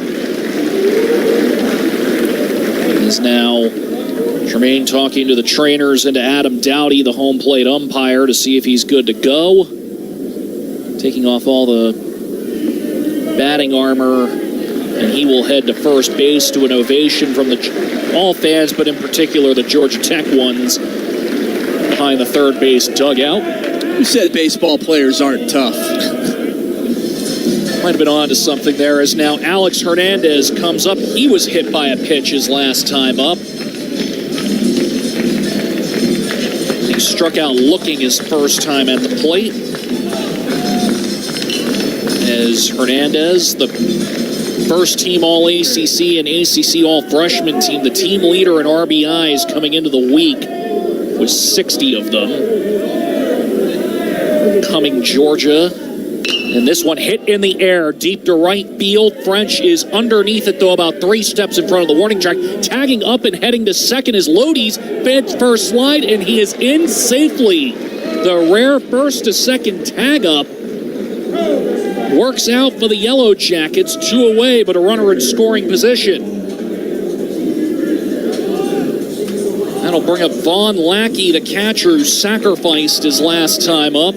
Grounded out the first inning. Hit well by Hernandez, that ball was, though. As Lackey now getting instruction from the third base coach as they discuss some strategy. Lodi's at second. AC Network's got a shot of Kyle Lodi's parents in attendance, and his mom is, when he got knocked down there, her reaction, and then when he got up, very, as you'd expect a mother to be. 13 for 13. Very concerned. Lodi's is in the stolen base department. His cousin is Alex Lodi's, plays for Florida State. So a very athletic baseball running through that family, we can say. Yeah, it looked like that Pitt, when he got hit, it hit him in the shoulder and then it ricocheted up under his chin. Yeah. And definitely looked like a fastball. So he knew that was coming in at least around 90 miles an hour. One of those where it just got away from Tremaine because his control's been mostly around today. Lodi's takes the lead off second base. As Tremaine looks at Lodi's at second with 2 out, 1 on. Breaking ball, outer half of the plate at the knees for a strike to Vaughn Lackey. And the Georgia Tech catcher down in the count, no balls and 1 strike. And Tremaine's done some really good work here now up to 56 pitches. Grounder to first, picked up by the first baseman Smaldino, flips to Tremaine, and Georgia Tech is retired. Here in the 5th inning, no runs, no hits, no errors. The Jackets leave 1 on base. We've played 5. Georgia Tech 4, Cal 1. This is the 2025 ACC Baseball Championship from Learfield. I can't wait to meet her. Oh my gosh. Put your hands together for new Dr. Pepper Blackberry and Dr. Pepper Blackberry Zero Sugar. There she is! Oh, yeah! It's the old Dr. Pepper! With sweet blackberry flavor. Dr. Pepper Blackberry, I'm obsessed with your succulent taste. Please marry me! No! Marry me! Marry me, or I'm gonna freak out! Try new Dr. Pepper Blackberry. It's a pepper thing! College softball season is in full swing, and we're just the ones to talk about it. Join me, former Stanford Cardinal and award-winning broadcaster Jenna Becerra and Amanda Lorenz every week as we deliver the latest in college softball on the D1 Softball Podcast. We've got all the latest, whether it is in the circle or in the batter's box. We have interviews with coaches, players, and many more. We'll go through the week's top 25 poll and give our insights, as well as our plays, wins, and whiffs of the week. Let us get you in the know on all things college softball. Listen on d1softball.com and the Bar app.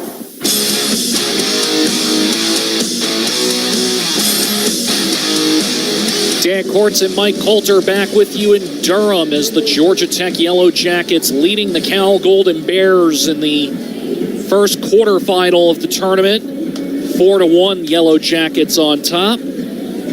Cal coming up in the top of the sixth inning against Tate McKee. It'll be Max Handren, Cade Campbell, and Alex Burge due up. Cal getting one run across in the fifth, but left the bases loaded when Tate McKee was able to get a strikeout of Carl Schmidt. As Cal got one in on their best chance of the day, but that was it. Schmidt facing the designated hitter Max Handren to lead off the top of the sixth inning. As McKee looks in. Sends first pitch inside corner for a strike at the knees. No balls, one strike. As McKee working quickly again. Pitch bounces in for a ball, 1-1 your count.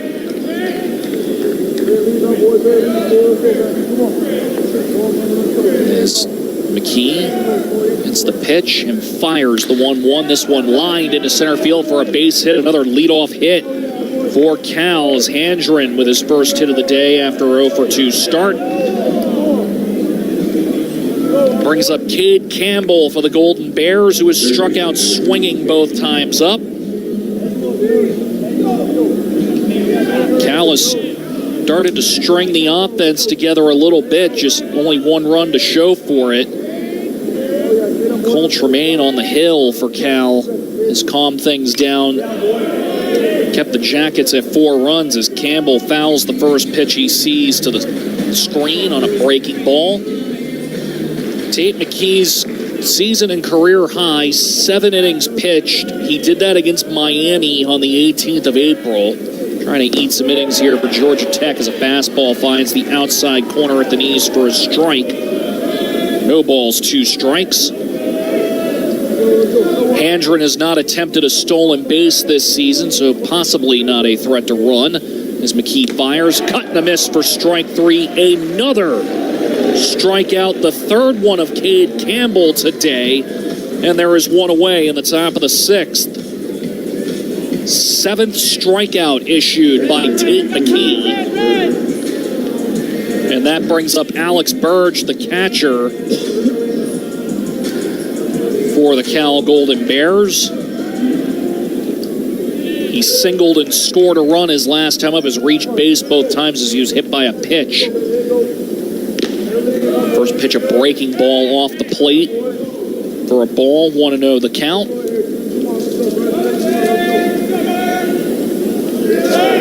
As McKee gets the pitch, now sets and delivers. Off the plate again for a ball. 2 balls, no strikes. Runner at first with 1 out. Cal trailing 4-1. Looking to add to that 1, though, and cut into Georgia Tech's lead. As Georgia Tech now has some bullpen activity. McKee is a foul ball down the first baseline by Burge. As it is, looks, I believe, to be Mason Patel warming up for Georgia Tech. Indeed it is. Team leader in wins with 11 of them. First Georgia Tech pitcher to 10-plus wins since 2011 in the Jackets program. As the 2-1 finds the middle of the plate on the breaking ball for a strike. 2-2 now the count. Patel has been the top guy for Georgia Tech out of the bullpen this year.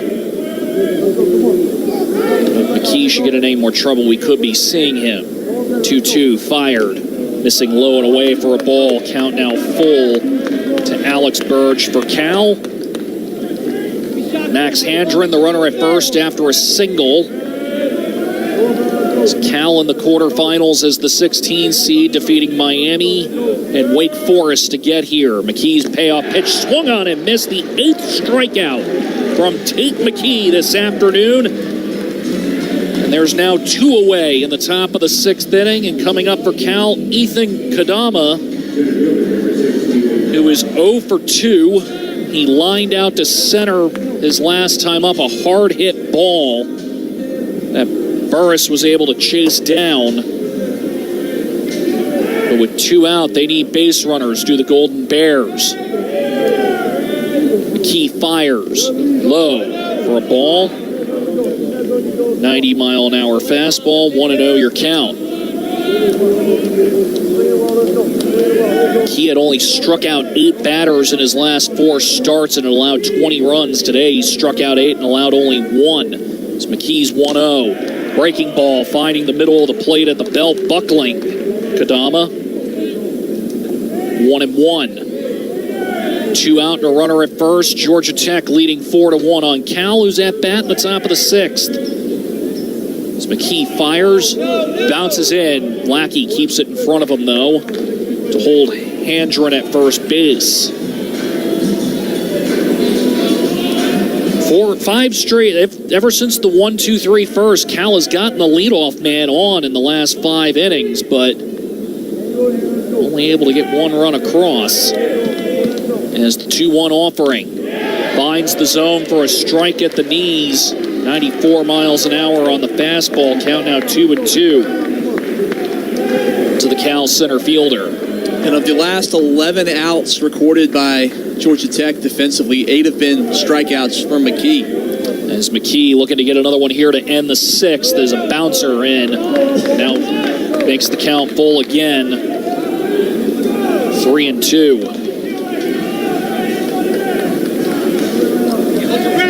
As that pitch count getting up for McKee as well. The next one from him would be his 97th of what has been a very good outing. As the payoff pitch. In the zone, breaking ball on the outside corner at the knees for a strike.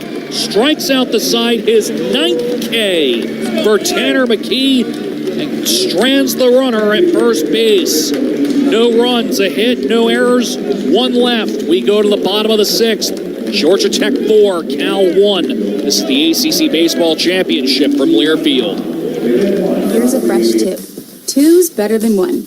It's why we shop Food Lion. They've got the items our family buys most, priced low every day, and they have weekly hot sales to save us even more. So the deals are twice as nice.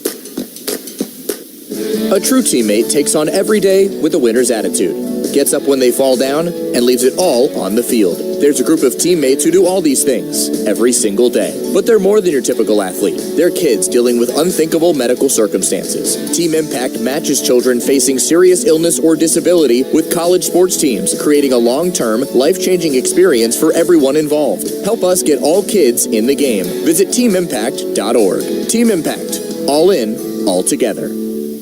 Hey there. Guess who just found another way to save more money by switching to Food Lion private brand? And they have so many affordable items. Fajita nachos coming up. And my family loves it. That's all I need to hear.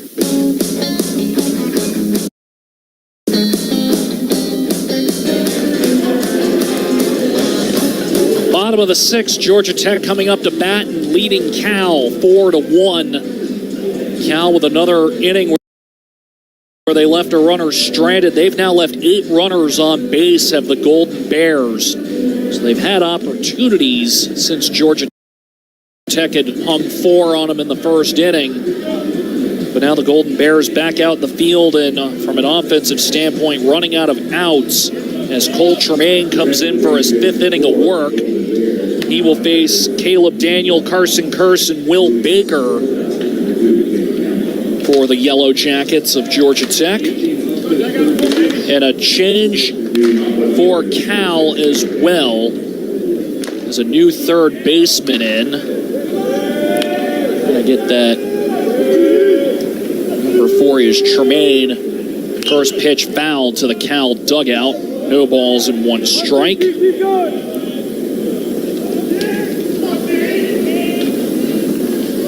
As Tremaine has been able to quiet the storm that Georgia Tech had started in the first inning. As Tremaine fires, that one hits Daniel, and he gets a free pass. Stay 1 for 2 for the day as he reaches base for the second time. The first time was the home run, the deep one to right. As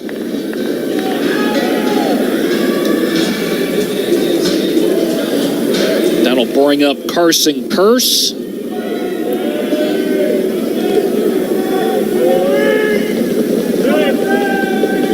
The offering from Tremaine is popped up on a bunt attempt, but it's going to land foul where no one could get to it. 0-1 the count.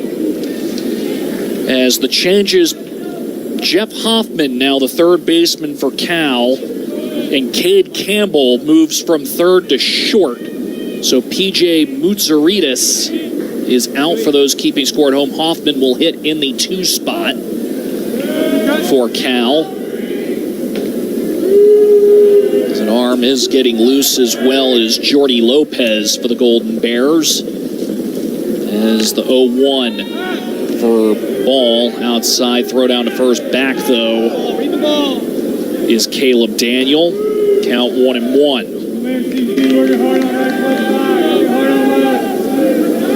As looks the runner at first, does Tremaine. And the 1-1 bunted foul, 0-2 or 1-2 now the count. So now Carson Curse, who was struck out twice already today, will have to swing away in all likelihood here. As the right-handed hitter back in the box, corner infielders coming in, or at least Hoffman is at third base. The 1-2 offering swung on and missed for strike 3, and down for the third time on strikes is Carson Curse, and that'll bring up Will Baker for Georgia Tech, who was 0 for 2. He lined out to second his last time up.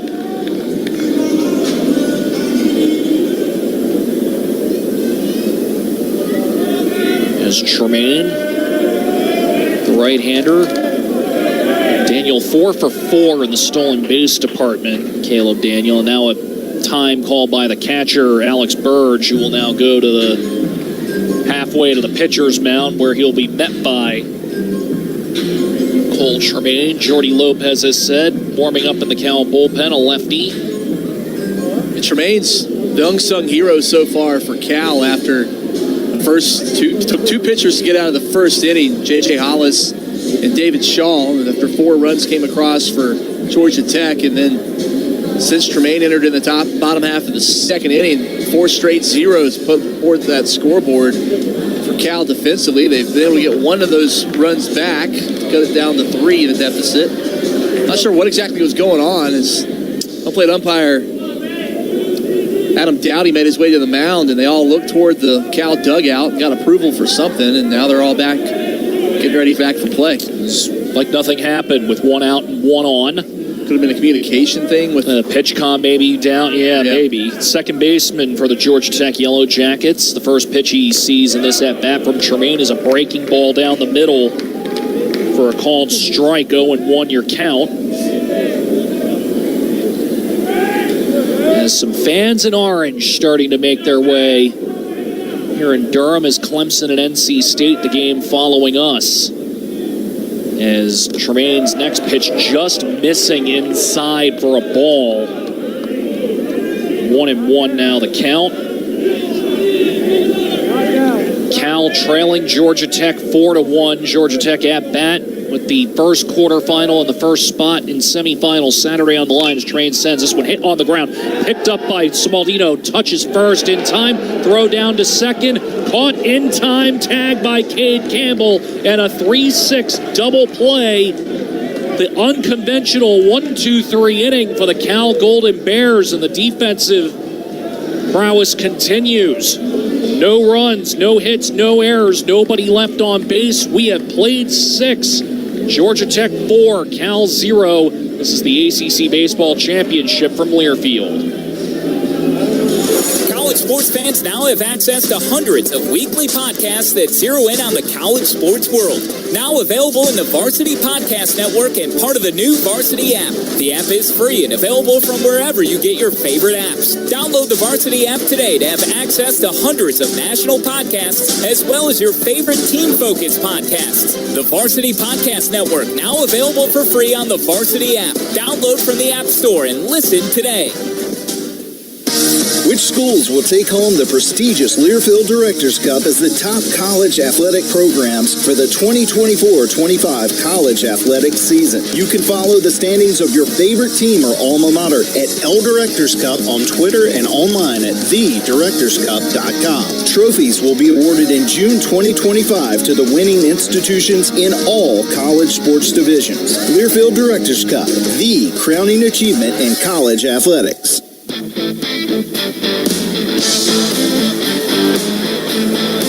Going to the top of the seventh with Cal coming to bat and trailing Georgia Tech 4-1 with Tate McKee on the hill for his seventh inning of work. And with the call the rest of the way, here's Mike Coulter.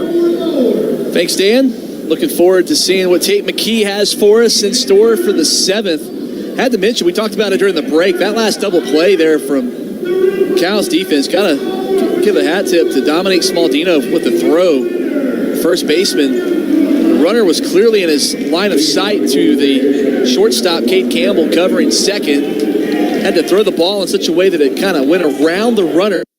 The glove of the awaiting Campbell, who had to see it all the way through, catch it, and apply the tag. First pitch to Advincula is foul tipped back out of play off the backstop as he falls behind McKee 0-1. McKee now up to 8 strikeouts in this game. 9 after the last half inning. Ball is slowly out to right shallow right field, and tough play of it by Will Baker, and reaching is Advincula. Let's see how they score this. Yeah, trickled off the glove of Baker. Slowed it down enough on the fringe. Yeah. That might be an E4. We'll see. Oh, they're going to score. They scored a single. College baseball, there you go. Referencing our conversation earlier, it takes a lot to earn an error sometimes. As Matt Taylor coming out of the Georgia Tech dugout, as Mason Patel getting loose in the Georgia Tech bullpen, and a lefty out there now with him. Pitch count up to 99 right now for Tate McKee. And one of the star relievers for Georgia Tech, warming up.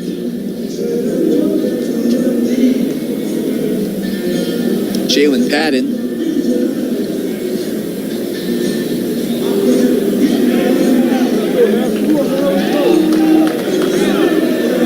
McKee will stay out there for now.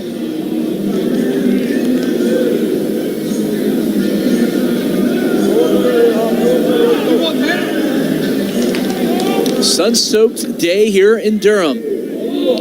Shadows starting to creep in a little bit here in the mid-afternoon as the sun begins its 8-hour set behind us.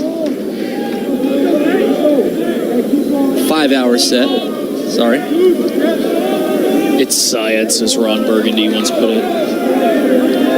Doesn't really get dark here until about 8 p.m. Sun gone at 9.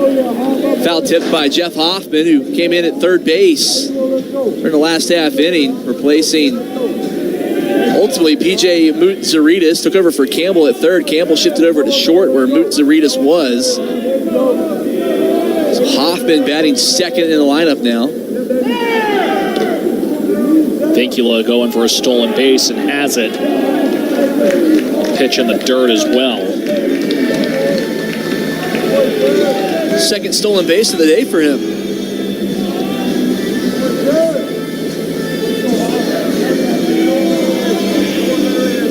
Got to think this might be McKee's last batter before they go, as now the left-hander is sat down. This might be it for him if he doesn't get this out here. Hoffman, a 273 average, takes strike two, 2-2 the count. Just his 12th at bat of the year. Has a black and blue bat. Swing and a miss. He struck him out. McKee now in double digits with his 10th strikeout of the game. Ties a season and career high for McKee. Dominic Smaldino to the plate. And now it looks like Danny Hall making his way out there. That might be it for Tate McKee. Has to be it. I'll tell you all about the new Yellow Jacket pitcher making his way out of the bullpen when we return. Top half of the 7th inning, 1 out. It's Georgia Tech 4, Cal 1. Back after this. This is the ACC Baseball Championship from Learfield. The passion, the tradition, the rivalries. Sirius XM is your destination for all things college sports. We've got you covered on Sirius XM Sports Radio. There's complete coverage of every major conference, plus live games and 24/7 talk and analysis. So cheer along on the Sirius XM app and listen to your favorite team anywhere. And now you can get 3 months of Sirius XM free. Subscribe now and see offer details at SiriusXM.com/College Sports Radio 25. From foul pole to foul pole, listen to the first weekend of the NCAA Division I Baseball Championship with the Regional Rundown Show. If you've ever wished for a radio version of NFL Red Zone, but for college baseball, then allow us to put it on a tee for you. Live on the Varsity Network app. Join our crew starting Friday, May 30th as we go game to game across the 16 regional sites. We'll have the live hometown radio call, highlights, scores, and reactions. Dive head first into the Regional Rundown beginning Friday, May 30th, exclusively on the Varsity Network app.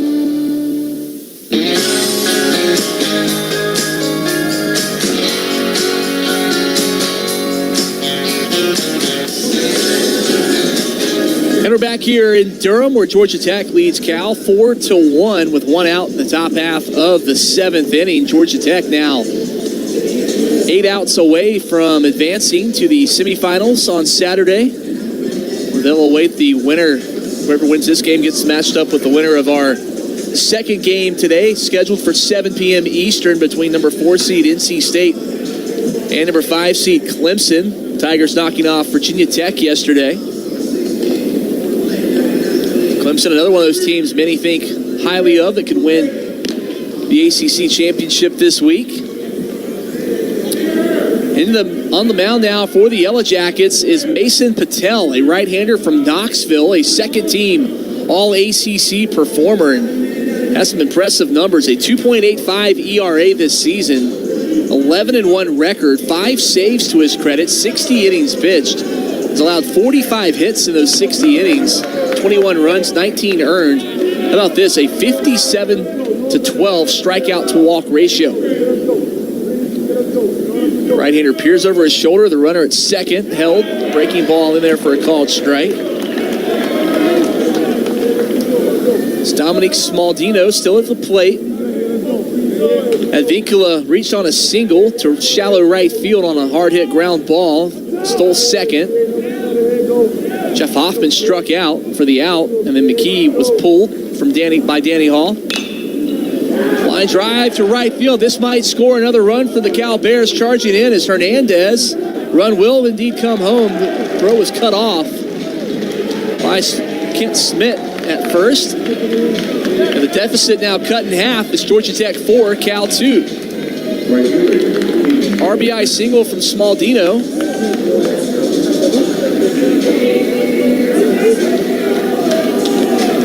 Cal first hit of the game. Sorry, Cal just not going away this afternoon.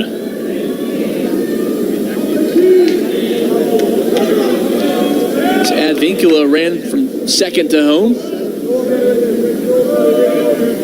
9th hit of the game for Cal. At the plate now is Jacob French, who's 3 for 3. Well struck ball, but right to center fielder Drew Burris. He's been active out there today, covering a lot of ground, makes the catch for out number 2. So French retired for the first time today. Left fielder Carl Smith to the plate. 0 for 3 with a pair of strikeouts.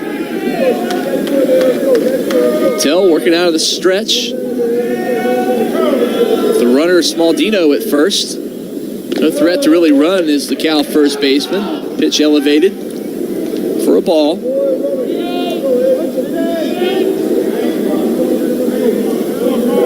Patel with a deep breath.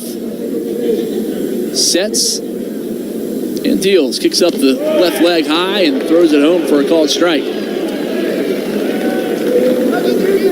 That first batter, the Smaldino at bat, also closing the book on McKee. 6 1/3 innings pitched, 2 runs, both earned, 8 hits, 10 strikeouts, 1 walk. The 1-1. Breaking ball way out ahead that time was Smith, who was fooled for strike 2. You wonder now, the advantage the teams that play today have is they get the day off tomorrow to rest some arms as compared to the other half of the quarterfinal round. The 1-2. That's the other half of the bracket. Florida State, Duke, North Carolina, and Boston College will have to play both Friday and Saturday for the winners of those 2 games. In the case of North Carolina and Florida State, tomorrow's their first game of the week as well. And in almost a week as they all wrapped up their regular seasons on Saturday. 2-2. They rang him up, struck him out. Adam Dowdy with the strikeout call behind home plate. Has some words right now with the Cal dugout. Somebody said something, and he issues a warning as Smith strikes out. Mason Patel looking every bit of the second-team all-conference performer. So just 1 run across for Cal. They cut the lead in half. It's Georgia Tech 4, Cal 2. To the bottom half of the 7th we go after this timeout. You're listening to the coverage of the ACC Baseball Championship from Learfield. I can't wait to meet her. Oh my gosh. Put your hands together for new Dr. Pepper Blackberry and Dr. Pepper Blackberry Zero Sugar. There she is! Oh, yeah! It's the old Dr. Pepper! With sweet blackberry flavor. Dr. Pepper Blackberry, I'm obsessed with your succulent taste. Please marry me! No! Marry me! Marry me, or I'm gonna freak out! Try new Dr. Pepper Blackberry. It's a pepper thing!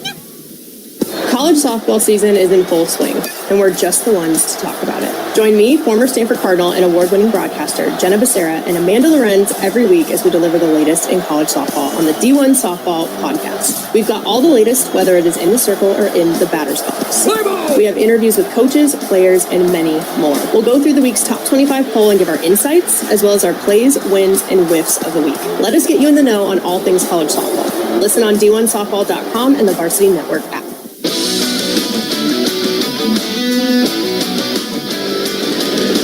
Well, the book is closed on Cole Tremaine. Does some great work for Cal out of the bullpen. So final numbers on him. He went 5 innings of relief, scoreless baseball, allowed just 1 hit. Struck out 4, walked 1, and into the game comes Jordy Lopez for the Golden Bears. Looked like they were going to get a run out of this building earlier. Again, this is a number 1 seed Georgia Tech team and a number 16 seed Cal Bear team, but you would not know it based on their play this week in Durham, having knocked off Miami back on Tuesday 12-2, beat Wake Forest yesterday 14-12, knocking off the number 9 and then the number 8 seeded Demon Deacons. Jordy Lopez on the mound, where's number 44, a left-hander, 7.84 ERA this season.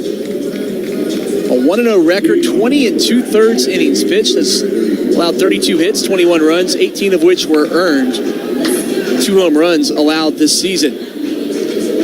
Writes something in the dirt on the back half of the hill. Now steps back atop it. Holds up his glove to his right ear, where I'm sure he's hearing some communication right now. Now sets out of the stretch. Squats and now pitches. Swing and miss at the plate now for Georgia Tech. Drew Rogers, the DH. He's 0 for 2 on the day. Rogers, 255 on the year. Lopez sets and delivers for a called strike 2. Quickly ahead, 0-2 the count. See a handful of Clemson fans now atop the Blue Monster over at Tobacco Road Restaurant. An NC State's bus was just shown arriving. Elliott Avent's team making the short trip over from Raleigh. Pitching the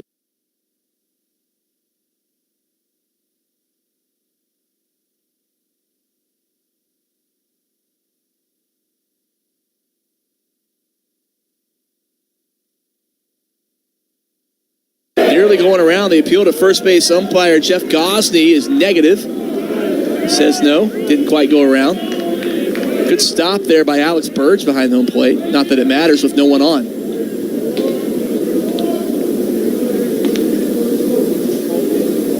2-2 the count. Again, one hops it to Burge. Blocks it like Freddie Anderson, and Bobrovsky for the Panthers will be doing over at Lenovo Center later tonight. 8 o'clock matchup in the Eastern Conference Finals in the NHL. Payoff pitch. This ball hit well to center field. Going back is Kadama. That ball is out of here. Lands in the shrubs at dead away center. And the Yellow Jackets, after 5 scoreless frames, finally get back on the scoreboard. It's 5-2 Jackets. Drew Rogers with the home run. Said first hit for the Yellow Jackets since Kent Schmidt's single all the way back in the bottom of the second inning. 5th home run of the year from Rogers. And now back to the top of the lineup, and Drew Burris, who gets underneath this one, and Cade Campbell just fouled the left field line, makes the catch for an easy out. Big out for Cal to get. Retiring Burris led off the game with a solo home run. So Georgia Tech quickly gets the run back and back to a 3-run lead.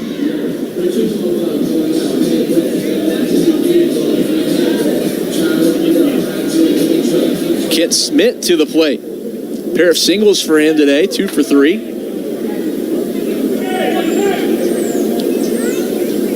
Lopez delivers, popping the mid at 88. Slight breeze from left to right on the left field wall atop the Blue Monster, where the 4 flags are about 15 feet apart from one another. The American flag, the North Carolina State flag, City of Durham flag, and then the ACC flag being represented. Was about to ask what that third flag from our left was, and you answered the question for me. I appreciate it. The 1-1. Pitches in the dirt, 2-1. Durham, a focal city in the civil rights movement back in the 60s. Martin Luther King Jr. spoke here a handful of times. Of course, Greensboro had the first ever sit-in. There's a museum there now, about an hour and 15 minutes. Actually, just an hour, actually, depending on how fast you drive down. Yeah, where 40 and 85 run together here in North Carolina for a bit, between Durham and Greensboro. 3-1 the count to Kent Smith. Lopez with 1 out here in the bottom half of the 7th inning. Called strike looking on Smith. Runs the count full. If the restaurant's name was Woolworths in Greensboro.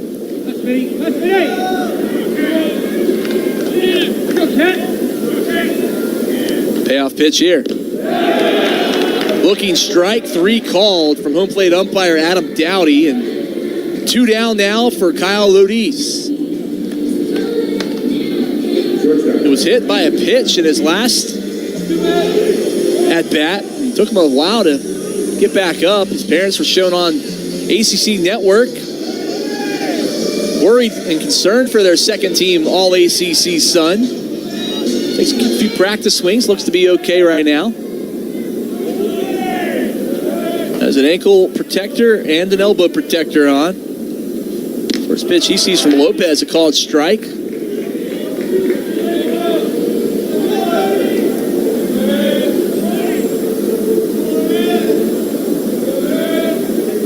The 0-1. Offered at, he skies it out of play. Hits the green awning ahead of it, above us. Again, we're positioned down the first base line here at the Durham Bulls Athletic Park.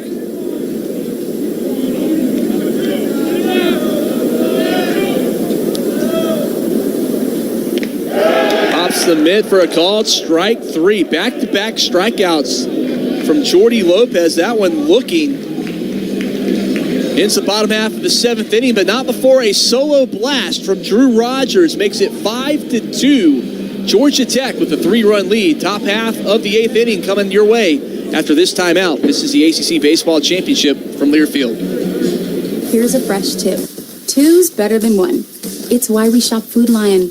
They've got the items our family buys most, priced low every day, and they have weekly hot sales to save us even more. So the deals are twice as nice. A true teammate takes on every day with a winner's attitude, gets up when they fall down, and leaves it all on the field. There's a group of teammates who do all these things every single day. But they're more than your typical athlete. They're kids dealing with unthinkable medical circumstances. Team Impact matches children facing serious illness or disability with college sports teams, creating a long-term, life-changing experience for everyone involved. Help us get all kids in the game. Visit teamimpact.org. Team Impact. All in, all together. Hey there. Guess who just found another way to save more money by switching to Food Lion private brand? And they have so many affordable items. Fajita nachos coming up. And my family loves it. That's all I need to hear.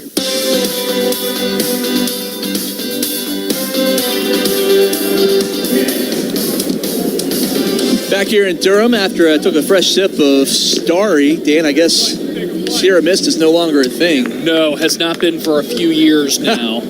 Tells you how often I drink soda. I'm a true North Carolinian. It's sweet tea or water for me. I have gone with the Pepsi Zero Sugar, formerly known as Pepsi Max. Of course, North Carolina home to Cheerwine. Very good. And Sundrop.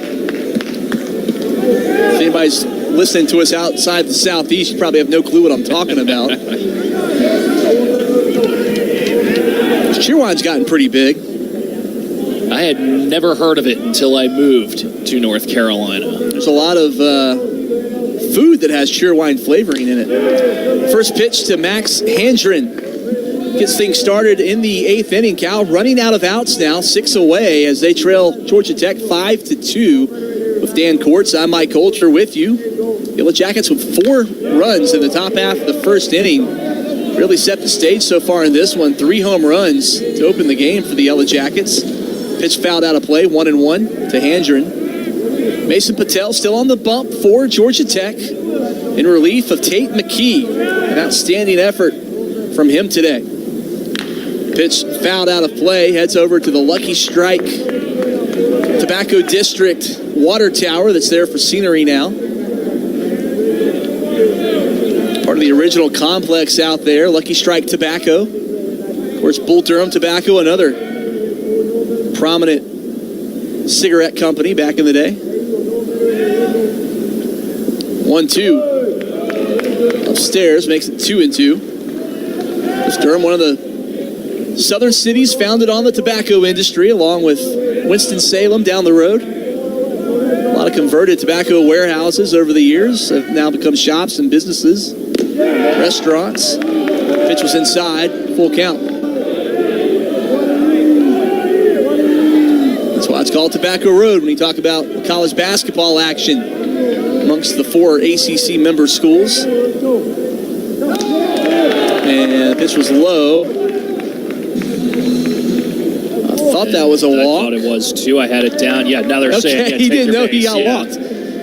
He backed out of the batter's box. And the team's like, that was. Everybody seemed confused for a second, just looking at one another. I was like, no, that was the 4th ball. I'll admit I'm guilty a time or two of accidentally mismarking my scorecard. That one I was pretty sure was right. So runner at first now for Cade Campbell. Now playing shortstop for the Bears. Offers at the first pitch he sees, and this is 82 on the gun. Campbell 0 for 3 today, having a tough day at the plate. Came in this season with a healthy .315 average.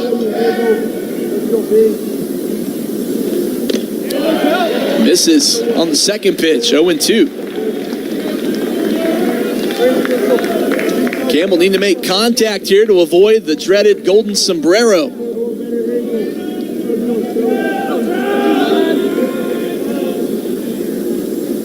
The 0-2 outside from Patel.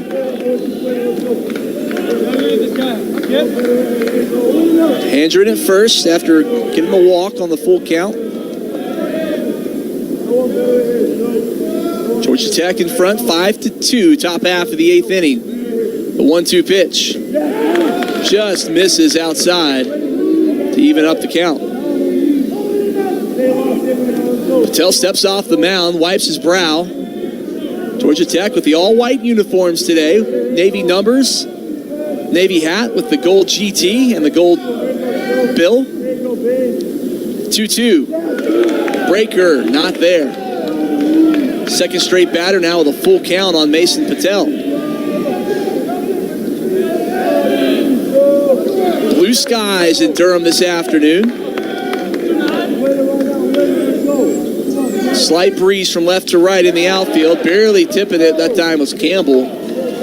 Got some metal on the pitch. And we'll re-rack the 3-2 count.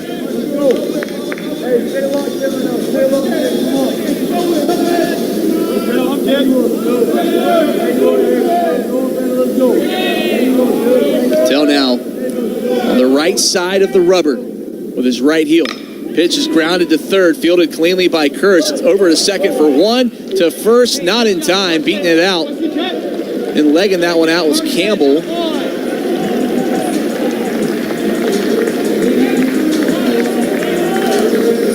So they got the 5-4 put out at second. Got the lead runner, so one out with Alex Burge coming to the plate. 1 for 2 on the day. Had a single and scored a run back in the 5th inning. Was hit by a pitch in the 3rd. Even more crucial, keeps the tying run in the on-deck circle instead of coming to the plate here in the 8th inning. Patel sets and deals to Burge outside on the fastball.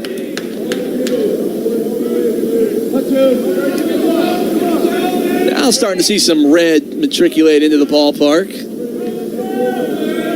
Expecting a good crowd on hand tonight. NC State and Clemson. The Textile Bowl, baseball edition. Pitch is spoiled out of play over our heads. 1-1.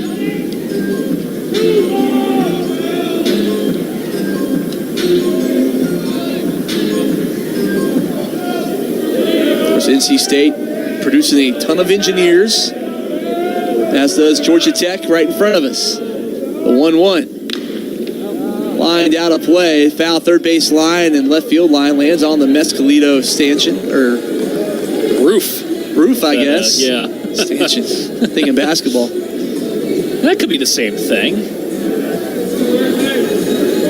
Coming up with different words for it. It's a good thing. Stand. Yes. The unmanned stand on the concourse there in left field. 1-2, he checks the runner back to first. As Campbell gets some dirt on the front of his gray jersey. Burge again, 12 home runs this season. 12 career home runs have all come this year. Previously played at Wichita State for 2 years. In the dirt, 2-2, back to Patel it goes. Top half of the 8th inning, Georgia Tech leads Cal 5-2. Mason Patel in relief of Tate McKee. Swing and a miss. He struck him out with the breaker. First strikeout. Let's check that second strikeout from Mason Patel. That'll bring Ethan Kadama to the plate, the center fielder. 0 for 3 today for him. Now batting .269 on the season. Shadows from the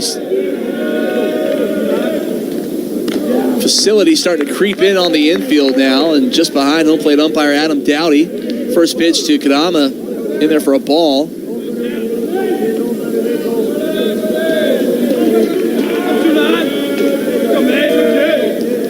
Dell winds, brings it home. It's lifted to center field. Easy can of corn for Drew Burris for the final out in the top half of the 8th inning. Georgia Tech maintains its 3-run lead. They're 3 outs away from from advancing to Saturday's semifinal round. It's Georgia Tech 5, Cal 2. This is the ACC Baseball Championship from Learfield. College sports fans now have access to hundreds of weekly podcasts that zero in on the college sports world. Now available in the Varsity Podcast Network and part of the new Varsity app. The app is free and available from wherever you get your favorite apps. Download the Varsity app today to have access to hundreds of national podcasts as well as your favorite team-focused podcasts. The Varsity Podcast Network, now available for free on the Varsity app. Download from the App Store and listen today.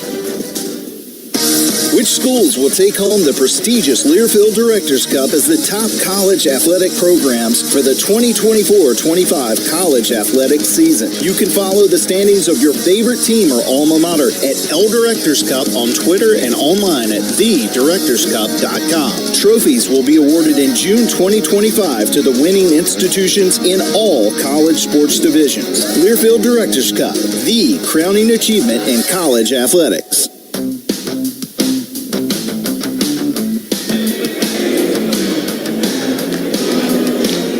Back in Durham, where Georgia Tech leads Cal 5-2. If there are any White Lotus Season 3 fans out there, I do not see the Ratliff family in attendance today.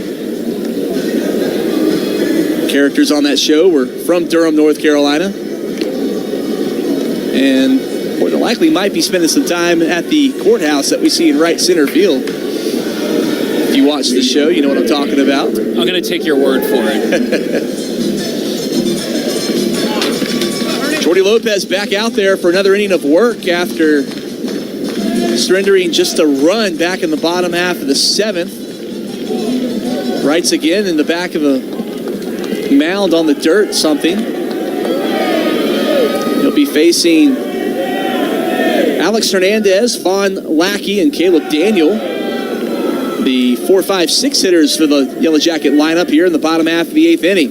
First pitch to Hernandez, the ACC Freshman of the Year. Was inside, 1-0 the count. Here comes the second pitch, offered at. Foul tipped, got underneath that one. Just missed it, I think. He looks frustrated. He thought he had a beat on that one.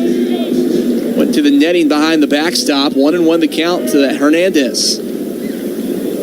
He's 0 for 2 on the day. Got hit by a pitch in the 3rd inning. The 1-1. Nowhere close.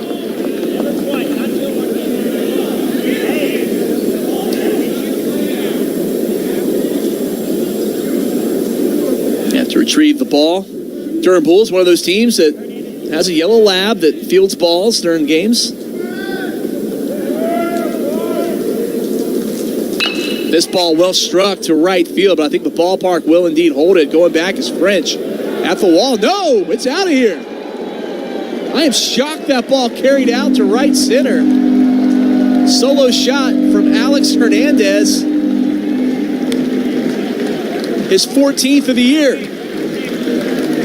Tech's lead again is 4. It's 6-2 Yellow Jackets. Much needed insurance in that win, giving a carry. Well, reading French in right field, he stopped his run about 6 feet in front of the wall. He just slowly started going back, taking a step at a time, and then I was like, wow, that ball's going to get out.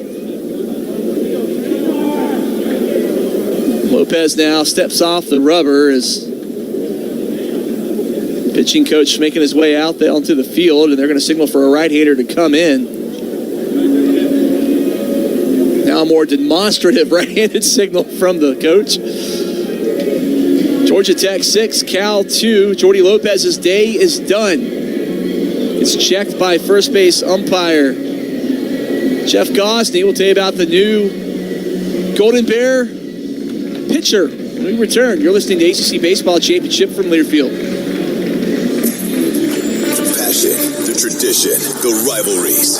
Sirius XM is your destination for all things college sports. And we've got you covered on Sirius XM College Sports Radio. There's complete coverage of every major conference, plus live games and 24/7 talk and analysis. So cheer along on the Sirius XM app and listen to your favorite team anywhere. And now you can get 3 months of Sirius XM free. Subscribe now and see offer details at SiriusXM.com/College Sports Radio 25. From foul pole to foul pole, listen to the first weekend of the NCAA Division I Baseball Championship with the Regional Rundown Show. If you've ever wished for a radio version of NFL Red Zone, but for college baseball, then allow us to put it on a tee for you. Live on the Varsity Network app. Join our crew starting Friday, May 30th as we go game to game across the 16 regional sites. We'll have the live hometown radio call, highlights, scores, and reactions. Dive head first into the Regional Rundown beginning Friday, May 30th, exclusively on the Varsity Network app.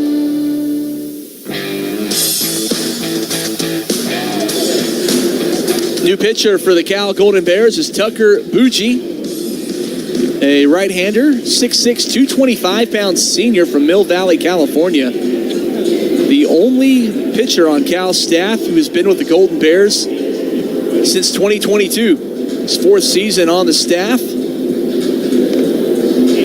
Some warm-up pitches in now. Bucci on the season, an 0-1 record, 10 2/3 innings pitched. He's allowed 14 hits, 11 runs, 9 earned, 10 strikeouts, 8 walks, 1 home run surrendered. And he's got some work ahead of him with nobody out in the bottom half of the 8th inning. His team trails Georgia Tech 6-2. It's Cal looking to stun the crowd here at the Durham Bulls Athletic Park for a third consecutive day. Of course, Georgia Tech has led from the jump in this one, 4 runs in the bottom half of the first inning on 3 solo home runs. In fact, we've seen 5 solo home runs by Georgia Tech in this game. We did have a 2-run shot from Lodi's in the first. A team known for doubles more than the home runs this year. I don't think we've seen a double from Georgia Tech today, have we? Looking back through my scorecard, no, it's either home runs or singles. They average nearly 2.5 doubles per game,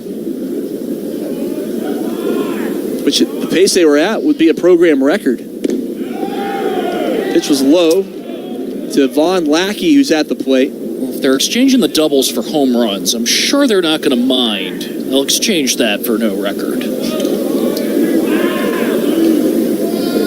The 1-0 to Lackey. Swung out on a miss, falls to a knee. He's trying to golf that one over to the left field wall. Trying to earn himself a stake.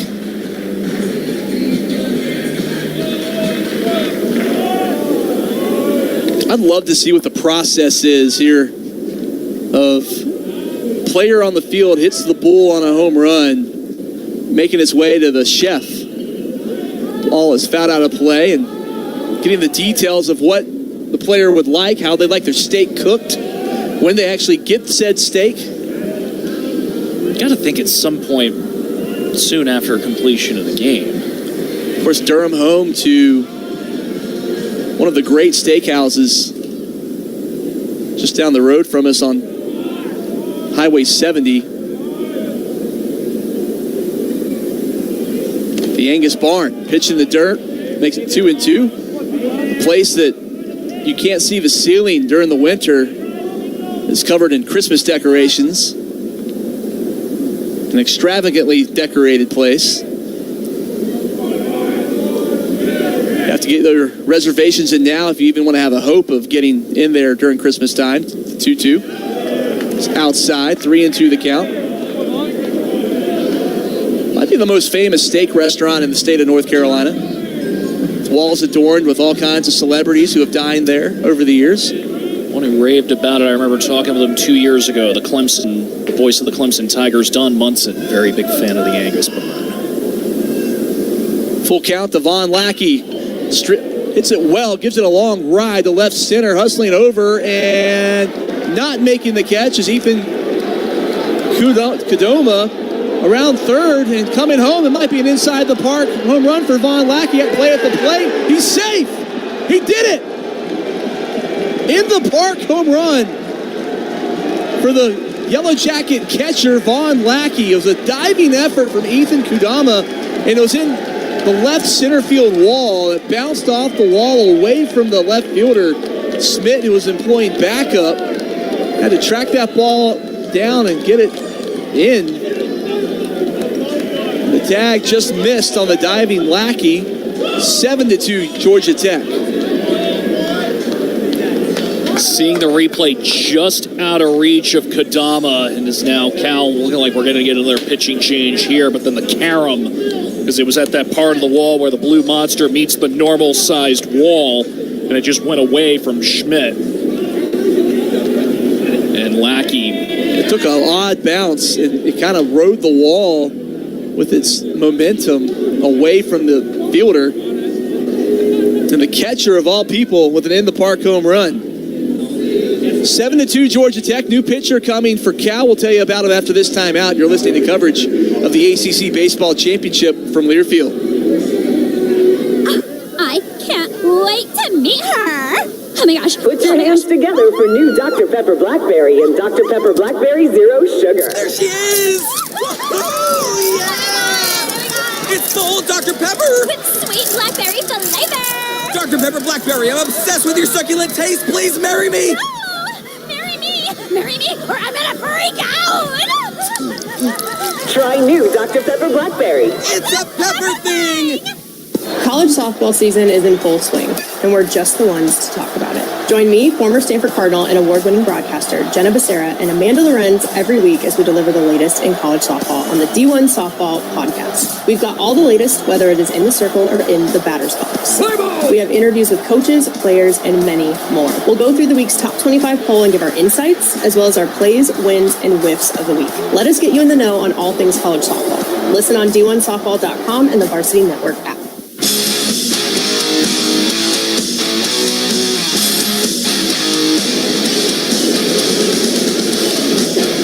Back here in Durham, where we just saw an inside-the-park home run from Georgia Tech catcher Vaughn Lackey, his 5th home run of the season. Georgia Tech with 2 runs across, insurance runs in the bottom half of the 8th inning. They lead it 7-2, and the new hurler for the Golden Bears is Logan Piper, a left-handed pitcher from Vacaville, California. 1-0 record for him on the season. He has 2 saves to his credit, 37 and 1/3 innings pitched. Has allowed 36 hits, 22 runs, 19 of which were earned, 20 walks, and 33 strikeouts. He has surrendered 6 home runs this season, and it's his final warm-up tosses in right now. Gets a head nod from Alex Burge to signal Adam Dowdy, the home plate umpire, back over.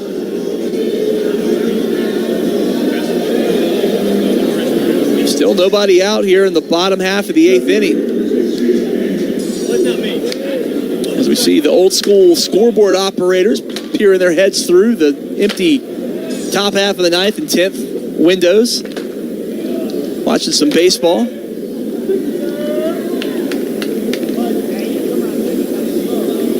Caleb Daniel to the plate for Georgia Tech. Had a home run back in the 1st inning. Pitch was elevated for a ball. We saw that pitch during warm-ups also was pretty high. Daniel, a freshman team performer in the ACC this season, wears number 6. Lefty on lefty matchup here. Breaking ball, that one drops in for a called strike looking.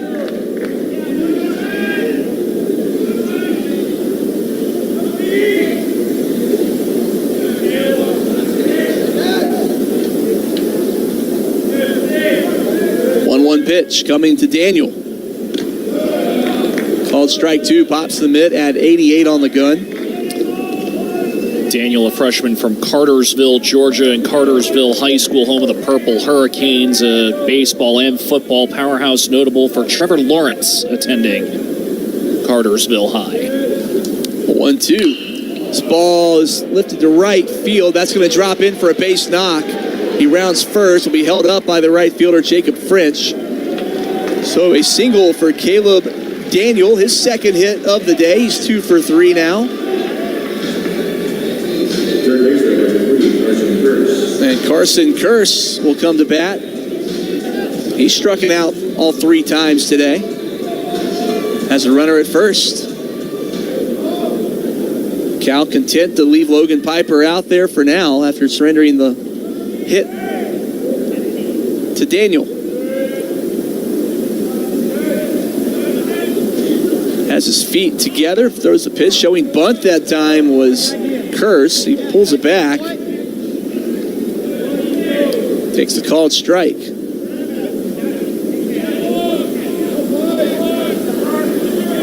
Now time is called at first.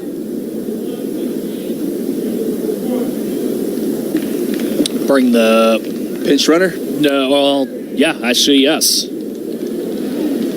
Coming out is Caleb Daniel and Parker Brocious. Parker Brocious will indeed run. Who's running at first base, number 1, Parker Brocious.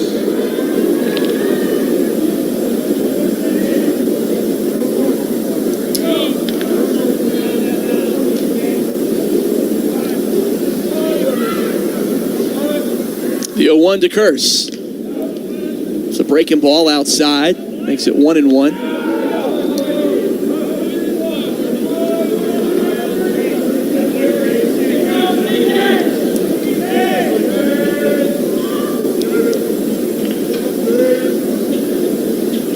In the dirt. Nice stop by Burge behind home plate that time. 2-1.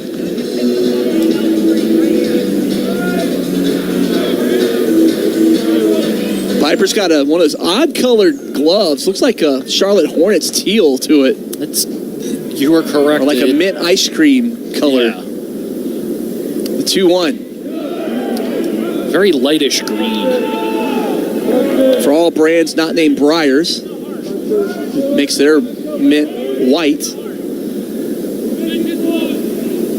Every other flavor of mint ice cream I've ever had is a shade of green. 3-1 the count to Curse. And he misses. Walked him. It's 2 aboard now for Tech in the bottom half of the 8th inning. This game has slowed down a bit here this half inning. We were rolling along for a while there. I was thinking for a minute this game would get in just about 2.5 hours. 7-2, Georgia Tech leads Cal, bottom half of the 8th inning. Cal needing to do a lot of work in the top half of the 9th to keep this one alive for them and their tournament hopes and season alive for that matter. Entering this week is the number 16 seeded team. First pitch now to Will Baker, taken for a called strike.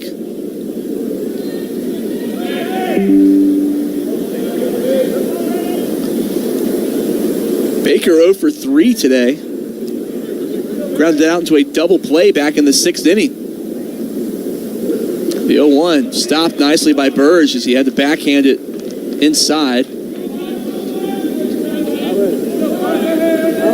As Piper takes his hands out of his mitt, rubs them together and some dirt on there. Licks his fingertips now, wipes them on his pant leg.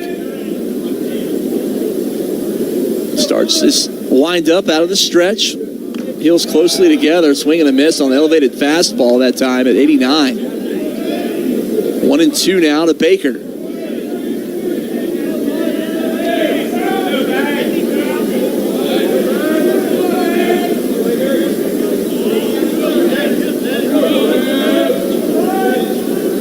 Checks the runner at second, now sends it home. This one squared up to left field. Going back is Smith, retreating on the warning track, makes the catch, spins around, gets it in. No play at third. And Cade Campbell hangs on to the ball after the out is recorded. It's a well-hit ball, but it was played well by Smith to record the first out here in the bottom half of the 8th. And now runners at the corners for Drew Rogers, the 9-hole hitter who had a home run in his last at-bat in the 7th inning.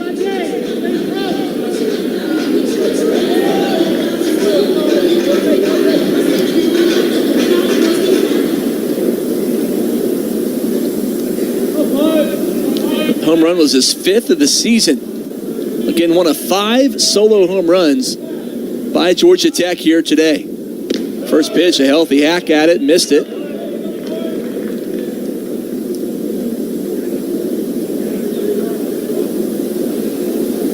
As evidenced by that distinct not sound of the aluminum bat. And now home plate umpire Adam Dowdy stops things for a minute, looking at something. Meeting between the third base coach and Rogers for Georgia Tech right now taking place.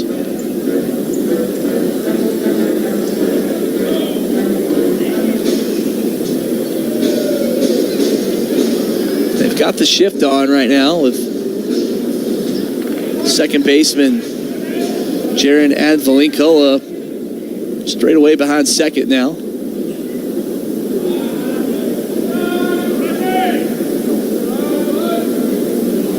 The 0-1. Breaking ball drops in there for a strike at 74. Piper settling in a little bit maybe now. Runner at third, runner at first. Brocious and Curse for Georgia Tech. One out. Ball is hit pretty well, but foul down the third base line. Bounces off the door and right into the bullpen area, the seating area for Georgia Tech. They signal a touchdown signal like it made it. Like a hole-in-one, if you will, in golf. Extra points, field goals. Yeah, a lot of good.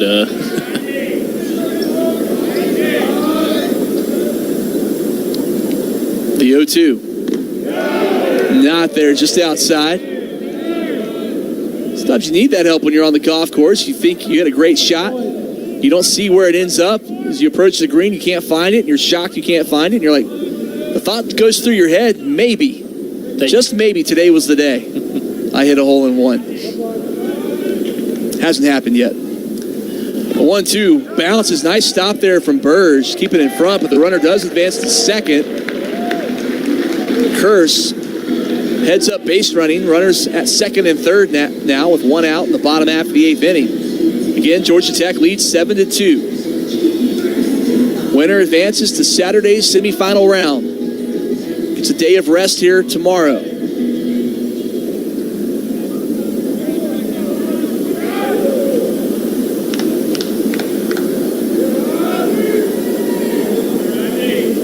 The 2-2 to Rogers.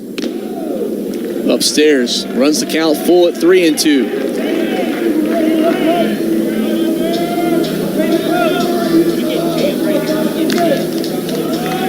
Of course, coming up at 7. NC State and Clemson. Seeing more and more orange and red coming into this building.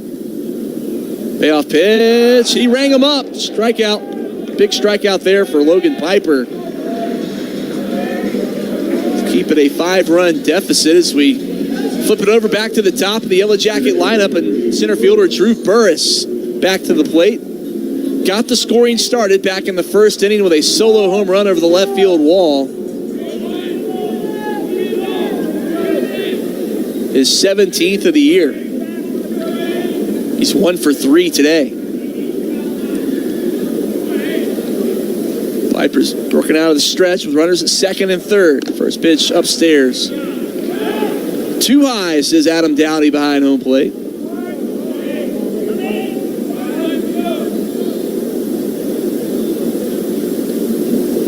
Like Piper, when he misses pretty high on a lot of his pitches, even the breaking balls. The 1-0. Right on cue, it bounces in the dirt. Good stop from Burge as Brocious was halfway down the line before retreating back to third.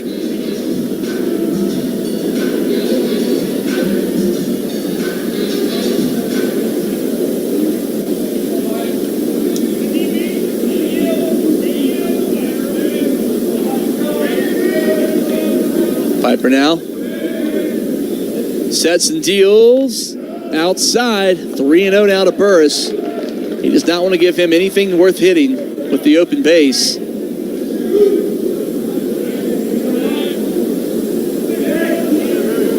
First team All-ACC performer at the plate with runners at second and third. The 3-0. This ball's hit well to left field. Left fielder's not even going to take a look at it. Bye-bye. A 3-run blast from Drew Burris, his second of the day. Runs number 8, 9, and 10 come across. And Georgia Tech has blown the doors off of this one in the bottom half of the eighth inning. 10-2 Yellow Jackets. Over the bowl and got a green light to swing on a 3-2 count, did Mr. Burris. 3-0 count. Or yes, thank you. Got That's what I knew what you meant. Yes, thank you.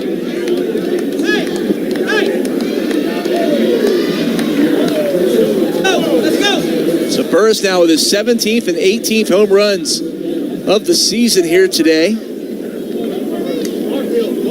Let's go! And now up to 61 runs driven in this season.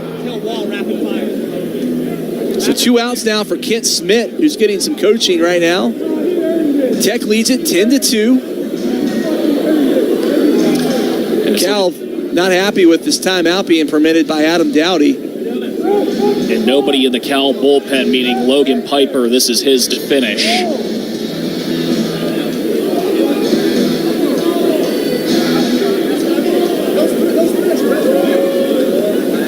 Smith digging in. Pair of singles in the first and second inning. He's 2 for 4 on the day. First pitch. Taken inside.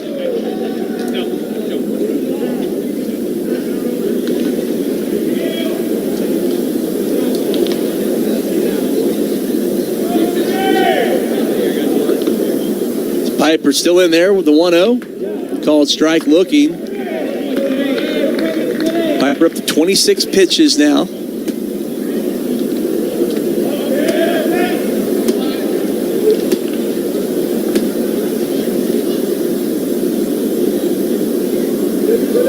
Cal seemingly is running out of gas here in the 8th inning. The pitch upstairs, 2-1.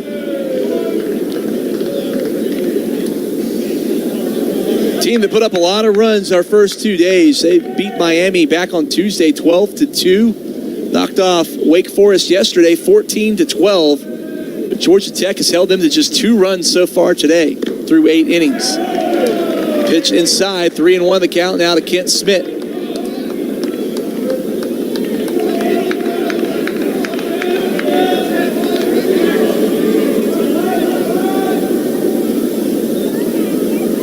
Piper now.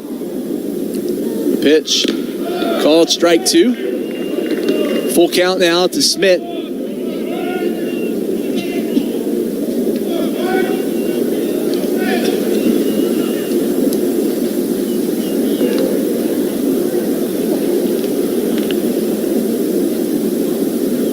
Here comes the payoff pitch. Swung on, and I'm not sure if he foul tipped it or not, but it's caught by the catcher nonetheless for a strikeout. But not before Georgia Tech adds to their lead. They double themselves up. They led 5-2 entering the frame. Now they lead it 10-2. Yellow Jackets 3 outs away from advancing to Saturday's semifinal round, and we've got it for you when we return. You're listening to coverage of the ACC Baseball Championship from Learfield. Here's a fresh tip. 2's better than 1. It's why we shop Food Lion. They've got the items our family buys most, priced low every day, and they have weekly hot sales to save us even more. So the deals are twice as nice. A true teammate takes on every day with a winner's attitude. Gets up when they fall down and leaves it all on the field. There's a group of teammates who do all these things every single day. But they're more than your typical athlete. They're kids dealing with unthinkable medical circumstances. Team Impact matches children facing serious illness or disability with college sports teams, creating a long-term, life-changing experience for everyone involved. Help us get all kids in the game. Visit teamimpact.org. Team Impact. All in, all together. Hey there. Guess who just found another way to save more money by switching to Food Lion private brand? And they have so many affordable items. Fajita nachos coming up. And my family loves it. That's all I need to hear.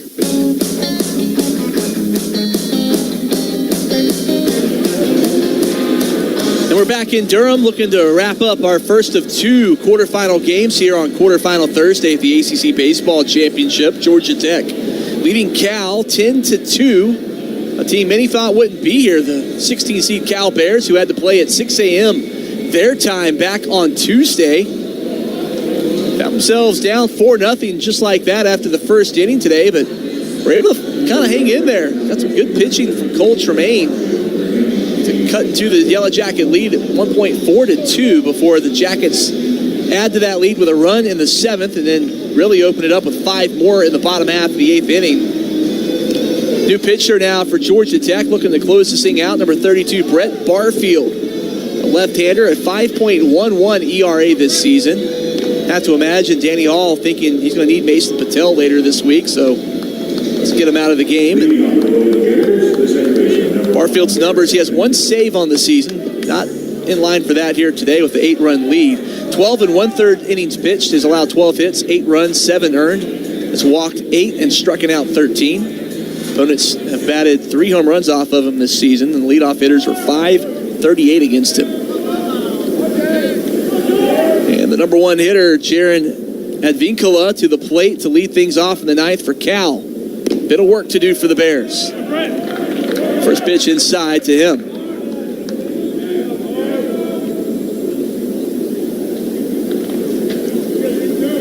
After grounded out back in the first inning, Advincula's had a quietly good game, 3 for 4 at the plate.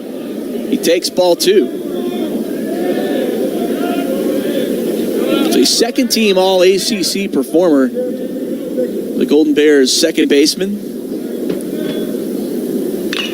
Foul tipped out of play for the first strike, 2-1. Have to imagine for a team finishing in last in the regular season standings, really have to stand out to get an all-conference nod like he did.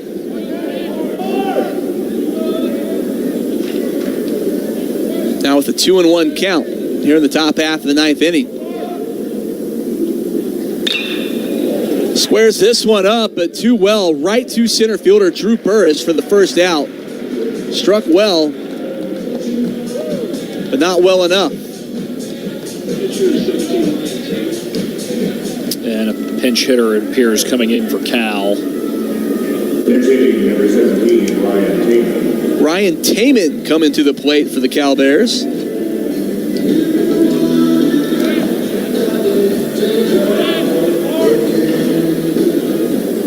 Taman wears number 17, a .268 average on the season. He has played a good bit. This is his 124th at-bat on the year. He takes upstairs. He's got 5 home runs and 16 driven in on the season. As he taps the back of home plate. It's a very squared up stance. Like his feet are both underneath his shoulders directly. Takes a called strike, 1-1. It's not a very staggered look. It looks like he's putting out there with his batter stance. Swings and misses, 1-2. Undercut that one. Missed everything. Keeps the bat moving in his hands as the pitcher winds and deals. Gets a good hold of this one to shallow right field. That's going to drop in for a base knock. So the unusual stance works for him here. So 1 on for Cal now in the top half of the 9th inning with 1 out. And Dominique Smaldino, the first baseman, back to the plate. And now a pinch runner for the Golden Bears, Seth Gwynn. For Taman.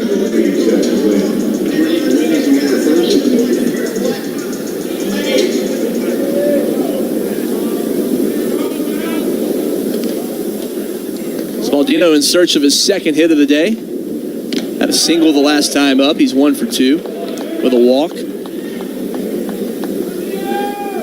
First pitch is in there for a strike. It's Barfield again sets. Brings his heels together. And delivers the pitch. Skied behind home plate.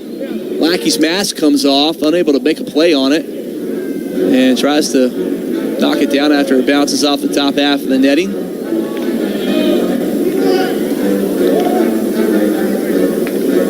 Oh and 2.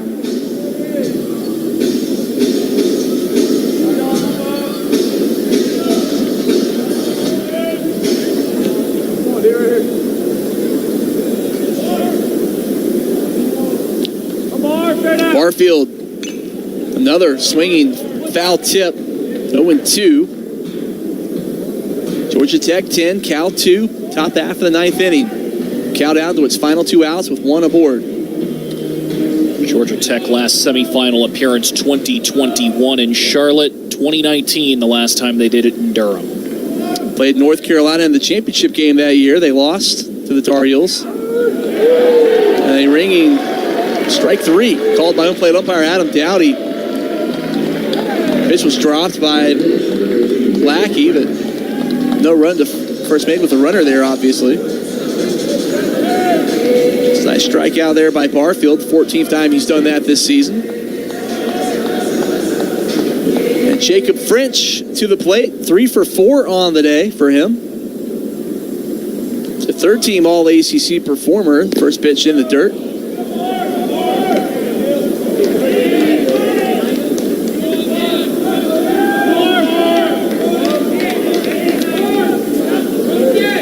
Here comes the 1-0 from Barfield. Checks the runner back to first.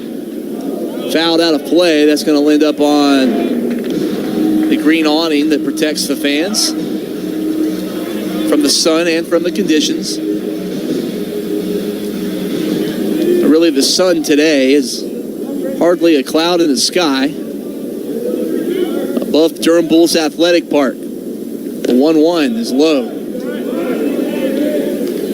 So the shadow's starting to creep out onto the field of play just in front of the baseball circle. The sun continues to set behind us. Chopper fielded by Kyle Lodis over to first, bounces to Smith. Not in time, though. It's a tough play that time for Lodis to make it. So all of his momentum was taking him away from the first base. Able to generate enough on that baseball to beat out the runner, and it is a base knock. As the replay indicates, he did, in fact, make it. So French with his 4th base hit of the game. Runners at first and second now for Carl Smith with 2 outs here in the top half of the 9th inning. Smith 0 for 4 and foul tips one back out of play. In fact, 3 of those 4 outs recorded by Smith came by way of strikeout.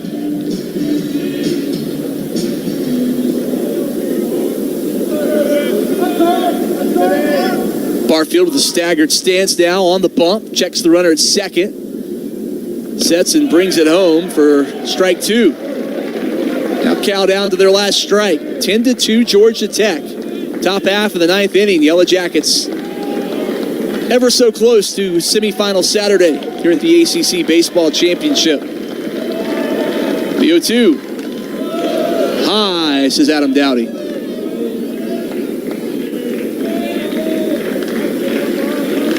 And he was correct.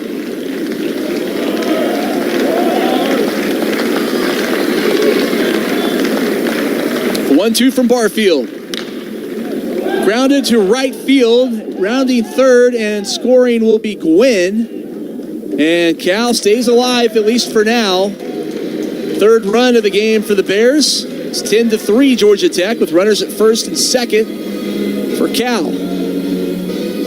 RBI single from Carl Smith, his first hit of the game.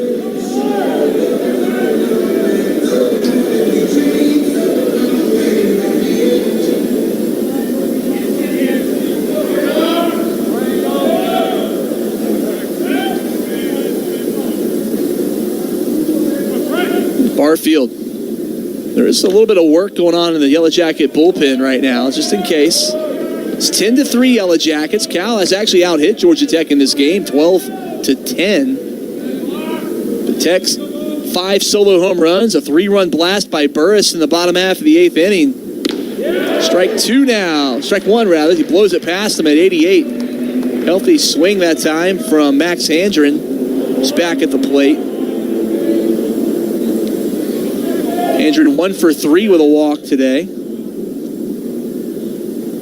1-1. Again missed. 1-2. Fooled him at 79.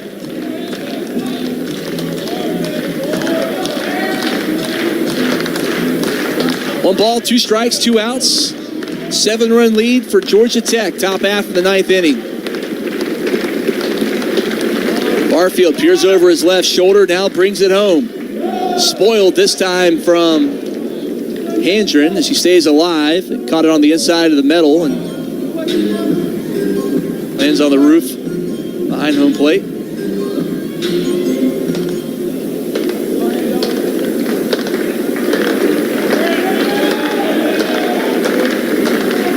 The 1-2. Lifts it. Looks like the ballpark's going to hold it. moving over in left foul territory is Carson Kurtz to record the final out of the game. And Georgia Tech looks the part of the top seed in their first appearance in Durham this week. They beat Cal 10-3, your final score.